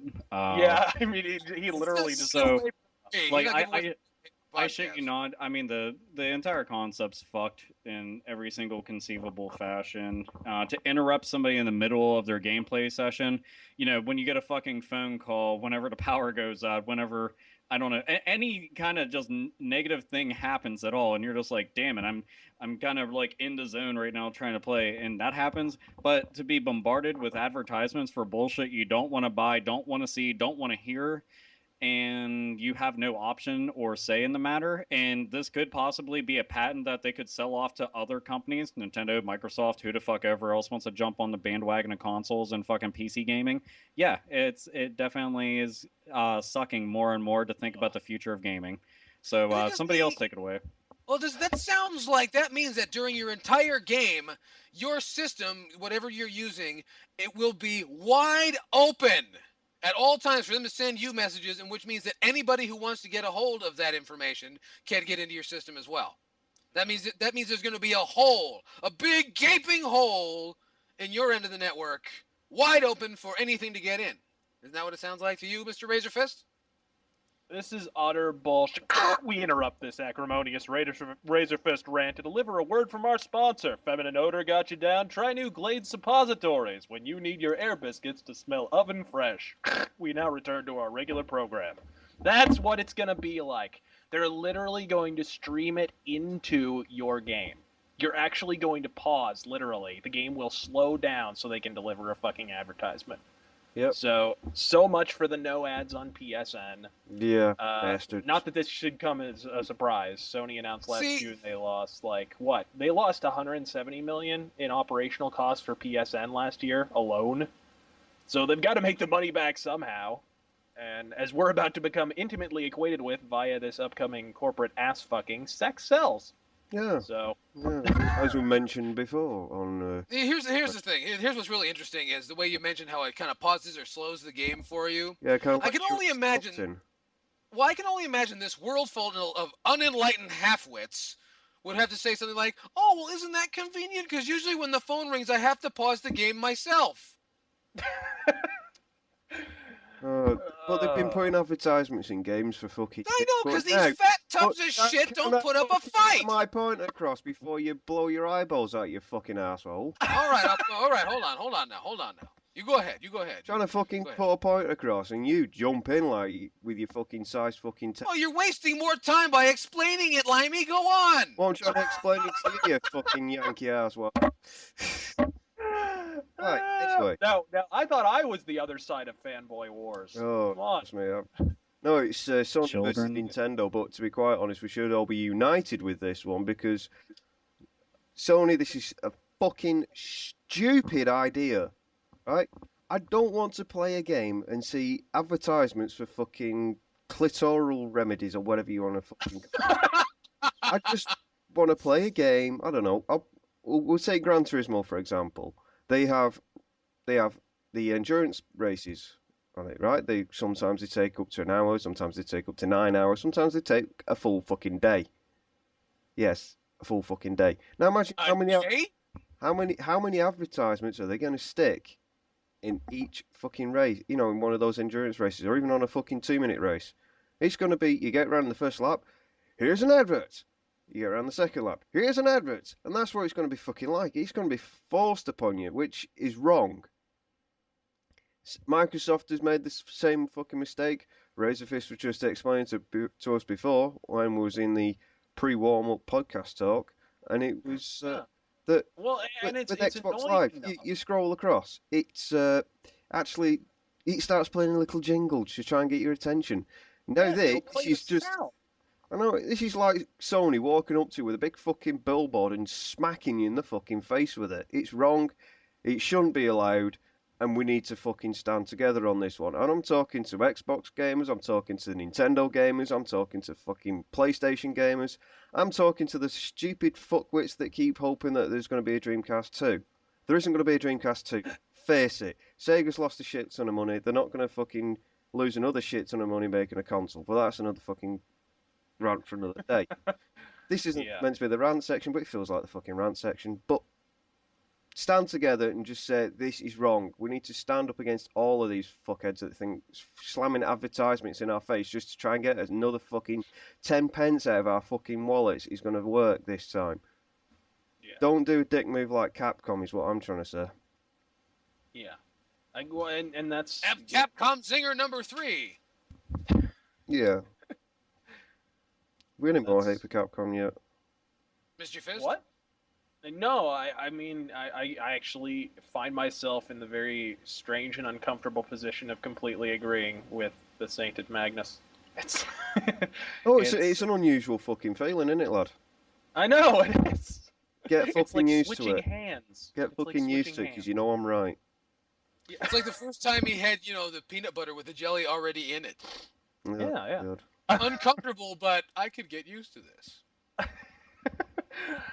But I mean, and it's annoying enough, and it also needs to be stated that we need to definitively say this, the people who said back when Ubisoft started putting in-game advertisements, like on billboards in Rainbow Six Vegas, and I believe SWAT, one of the SWAT games had in-game advertisements, and there was a big controversy about that. And at the time, people said, this is just the tip of the iceberg. This is going to keep going forward.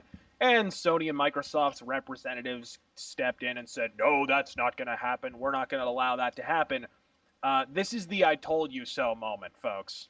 This is the I told you so moment. It did happen, and it's going to happen more. But this is not a new thing. Well, a minute, Alpha wants to say a thing. Go on, we've got a lot of peace. Do you guys remember the? To be honest, I might sound kind of stupid when I say this because I don't have a Kinect, so I don't know off the top of my head.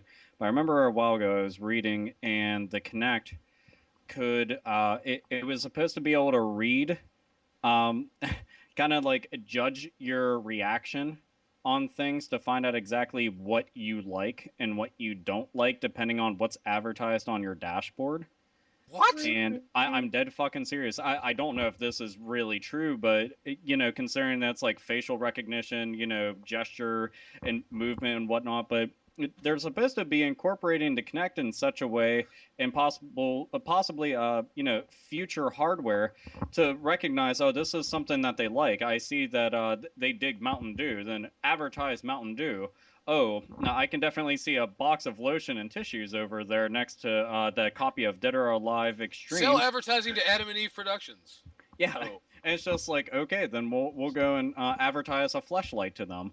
But just the fact that if it goes even beyond the realms of, it's like, okay, well, you just have your generic advertisements there, so you can generate additional revenue on top of all the other bullshit that you get fucking money for out of your consumer. But now you're going to make it some kind of creepy way where it's, it's actually like analyzing the individual or individuals that are present at the time playing or interacting with the system. Just freaks me out on a fucking level. It's like, I'm going to hoard myself up in a fucking bomb shelter with all my retro consoles and fucking just shake back and forth. Like, it's fucking like Skynet. Yeah, absolutely. It really is like some crazy, creepy sci-fi bullshit. And it's like, I don't need a Terminator coming and fist fucking me to death, let alone the liquid kind that can make whatever fucking shape that he wants. So, yeah, scary stuff. I'm sorry, that was long-winded, but I just had to get that out of the way. One thing that I have to say is that in-game advertising is not new. For anyone who's my age or around my age, don't forget when the first time you played Teenage Mutant Ninja Turtles 3, The Manhattan Project, and walked past a series of Pizza Hut billboards. Oh, yeah, or in Crazy Taxi. Boy, the product placement in Crazy Taxi. Oh, wasn't it horrible?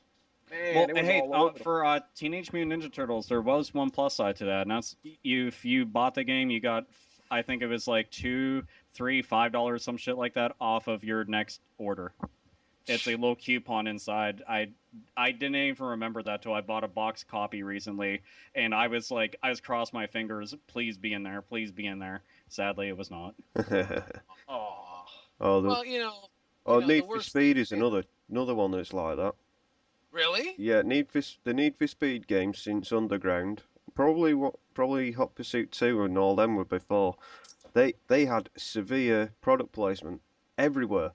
The billboards on Need for Speed Underground 2, for example, they had bloody Axe, advertisements everywhere. I never noticed that. T-Mobile was like the main, the mobile network that you had for the communication system in the game. It was fucking mad. Jesus. And the thing is, speaking of Crazy Taxi, I can't be the only person who finds it humorous every time someone asks you to take you to Tower Records. I'm like, what the fuck is that? Oh, no. Oh, man. I used to work at Tower Records. I know, you told me, and I still think, what the fuck is that? They sell music somewhere? Oh, no. Like, they spent money to open a store to sell music? That's adorable. Oh. Oh, what's next, anyway? Anyway, that brings us to the end of our... No, we've got one more little thing. It's a little... What am I missing? What am I missing, Saint Magnus? Right. Who remembers when we reported that the Demon Souls servers were being shut down? Oh, yes, talk about this. Yep. I remember. They announced this week that they are keeping them open. They are not shutting them down. They are not shutting them down. So Yep. you can give yourselves a pat on the back for making the month of May a fantastic month to actually play Demon Souls. So Sweet. they've got Rejoice. they're actually keeping them open. We don't know how long they're going to keep them open for because they've just put till further notice. So hopefully they'll keep them as long as they're going to keep the Dark Souls ones up. It was ridiculous that they were even considering shutting them down anyways, because that game came out in 2009? 2009 it came out. It's ridiculous. Why are you even talking about shutting down servers for a game from 2009? Unless it's a sports title, and even at that, Yeah. it's ridiculous. Well, Namco Bandai did it with Soul Calibur 4. Me and my friends were playing Soul Calibur 4 to get ready for Soul Calibur 5, and we went online with it one week and we couldn't get on. There was no way we could get on at all. So Ridiculous.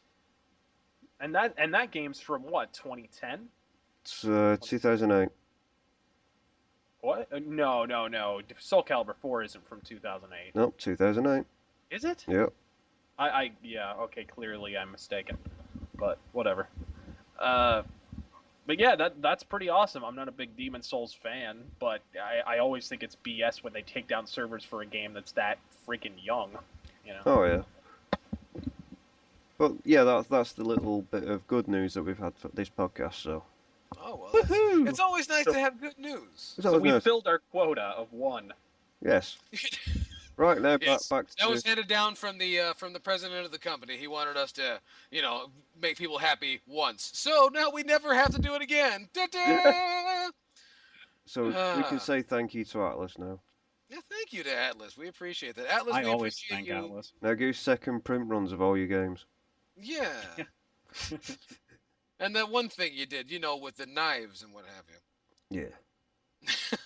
I think it's time for the rant, bitches. It Yeah. is time for the rant, actually. Ladies and gentlemen, boys and girls, gamers of all ages, it's time for the rant. And the rant brought to you today by yours truly.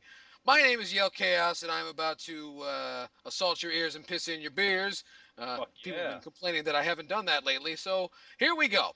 Today, I'm going to talk about something that's been on my mind for a long time. It hasn't come out in a video because I didn't know exactly how to word it. But now I have all the words I need.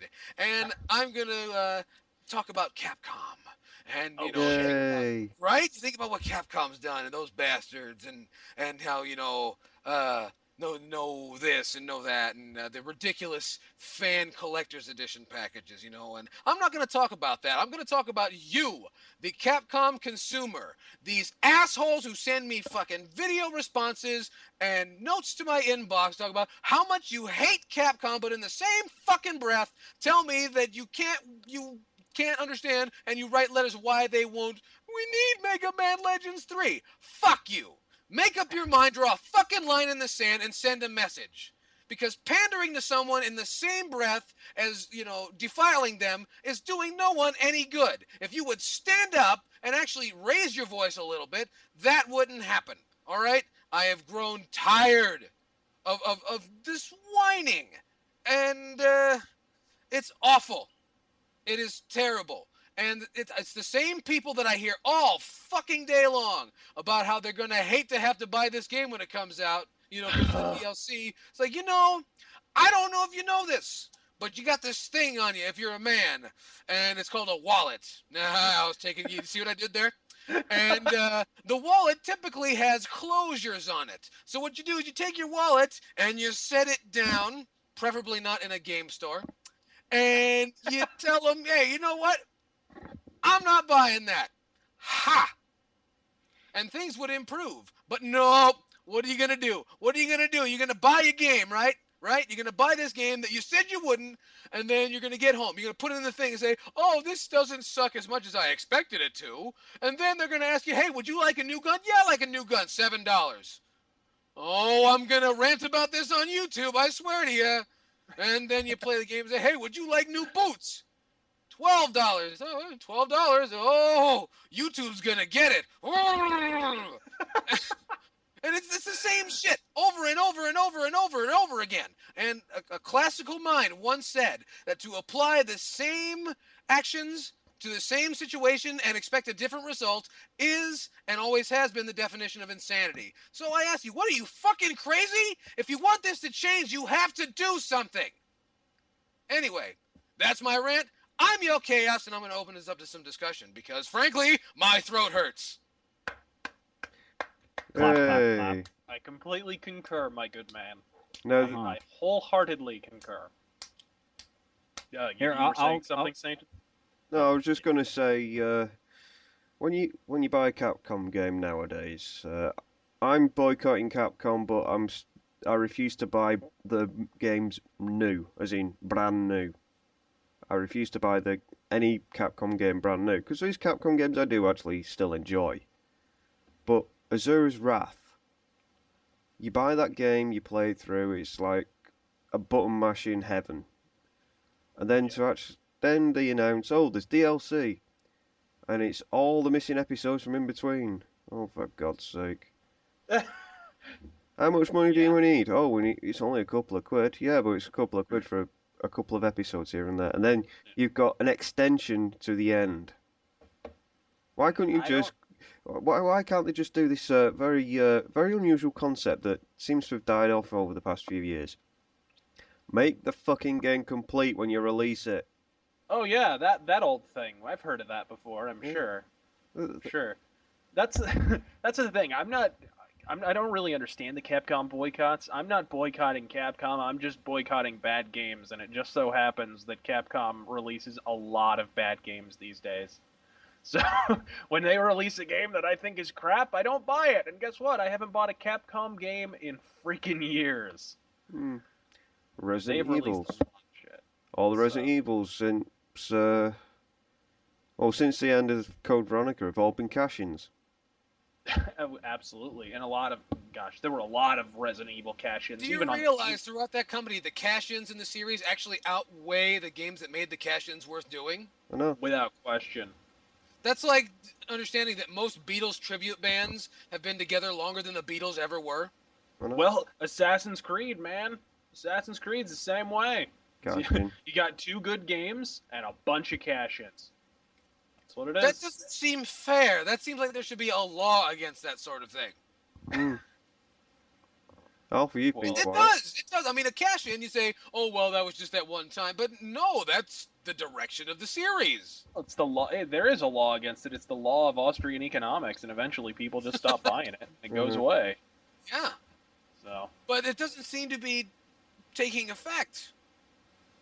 Oh, sure it is. I mean, a lot of those games are not selling as well as they were. Well, And and that's good. Resident Evil 6, despite the hype, despite it all, I am predicting it will not sell as well as Resident Evil 5 did. Because there was Well, 'cause so there's much no hype and there was presentation so come much out. disappointment after. And the thing is, if Resident Evil 6 is not good, and I'm not saying that it isn't, because I haven't seen enough gameplay to really judge whether it is or not. Number one, I think just because of the economy, if nothing else, it won't sell as well as Resident Evil 5 did. But I really think negative word of mouth will take much stronger effect than it did with Resident Evil 5, because Resident Evil 5, if you remember, it was just everybody was in the afterglow for like almost a year, and then it was months later, and suddenly the negative word of mouth started to spread about RE5. Like, okay, we really didn't like that much. But in the moment, nobody could see the forest for the trees. So You do realize if this game fails, they're going to blame us for, propaganda smearing. I don't doubt it. And you know what? That would actually be very flattering to be like the guys who killed Resident Evil 6. Dude, seriously, if that happened, I would get a plaque made. A really nice one too. I get one for everybody. I'd even sell them on the Hate Bit podcast at eBay. You can pick them up on PayPal for was it $39.95. So if you're interested, please drop us a line at hatebitpodcast@gmail.com. Alpha's been very quiet. Yeah, what do you say over there? Would you like to foretell the demise of the Resident Evil series? Actually, I was gonna just backpedal a little to the main rant point, and that's from my standpoint. Most people have heard me drill Capcom new holes and fuck them dry to no end. But I Must mean your support. penis is very absorbent. It really is, and it's got lots of miles on it, but it's got plenty more to go. But It's an oil change, boy. when it comes to Capcom, any game company, I mean, it's this my mentality. I will support your good ideas. I will support your innovation. I will support any entertainment that you do.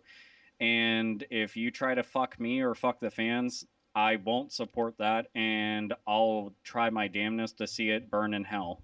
So, and the same thing with Capcom. A lot of people will say, "Oh, boycott them, don't buy any of their stuff."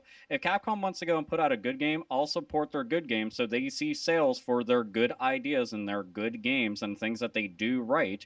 Because it's like, this is what I want you to see is what people are into, is this. Yeah. And if you're doing something shitty, you won't, like Asura's Wrath, okay? It's nothing but quick time events and nothing but story. It should have just been made into a fucking anime DVD and sold.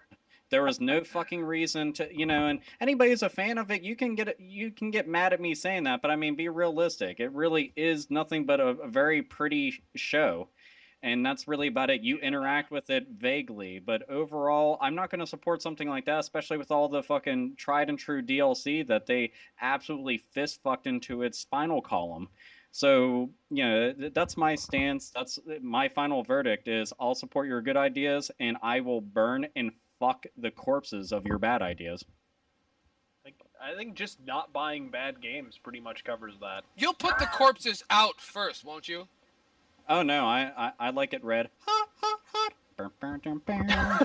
Oh, Yummy. why would you do that? See all these people, they are hot, hot, hot.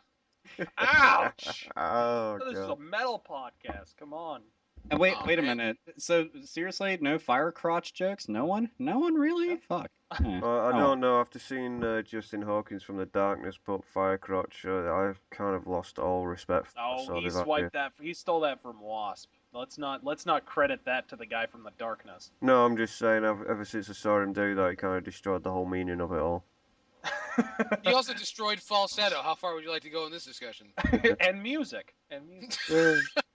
Turns out he ruined the entire British banking system. He did. That's true. You just haven't heard about it yet. It's pretty bad shit, man. I know. Just so you know, if you have a hamburger tomorrow, it's going to be like 89 pounds. That's how much it's gonna fucking weigh. Especially that fucking price. I was gonna say that's how much your arteries are going to weigh. Oh. Anyway, what's next? That's about it. Done. No, we got more. Oh, No, I actually it think was that a is it. fun podcast. Was Oh it no, fun? Did you have a dude! good Hell, time? it was. It was. Fuck, we're over 2 hours. So Yeah, Yeah. I know. I mean, we're doing a little short this time, so that's okay. Wait, we missed one thing. What we forget? The random food item. Random food item. Okay. Tomatoes. Pork faggots. wait, what? Pork faggots. Faggots are like bundles of They're not faggots in the. I thought you were instructing me or something. I I had no. instructed I to thought pork that he faggots. I thought that was like come online or something. I was Hey, confused. yo. Oh, he thought it was a gay man's porn name. Yeah, I was Pork just like, faggots. Like, goodness gracious. when are we going to see that on diners, drive-ins, and dives? Not long if the Bravo network takes over. Oh. So what we're going to call this podcast? Capcom Killing them Pork Faggot. No, we're gonna call it Knights of the Told Republic. Oh, okay. Fabulous. I think on that note, we should finish. I think we should get going. So we thank you for joining us here on the Hate Bit Podcast. So if you have any questions, comments, concerns, leave them at YouTube. You know where that is, right up above. Or you can leave your comments right down below. Don't forget to like this podcast if you value your life. One thing you have to remember, you can also reach us at hatebitpodcast@gmail.com. Another place you can get a hold of us at Facebook. Facebook.com/hatebitpodcast. Today we've learned that in-game advertisements are not new. The Wii U price speculation is simply speculation, and Alpha Omega Sin likes it hot, hot, hot. So, also remember to check out the Classic Gaming Expo in Las Vegas, August 11th and 12th, 2012. You can find more information at cgexpo.com. Well, Anyway, how much are they paying you for all this fucking I shameless know! product placement? I'm not allowed to. I'm not allowed to disperse that, but I will tell you after the Well, podcast. Anyway, if you advertise it one more time on this podcast, you're going to be paying us all royalties, right? you're a dick For and be quiet. allowing Mike. us. Anyway, we appreciate you stopping by. Joining me today was Razor Fist. Never forget the name. Razor Fist. Alpha Omega Sin. Ooh yeah, dig it. The Super Slav Sainted Magnus. And that's the bottom line, because Sainted Magnus said so. Yes! And I'm the Mike.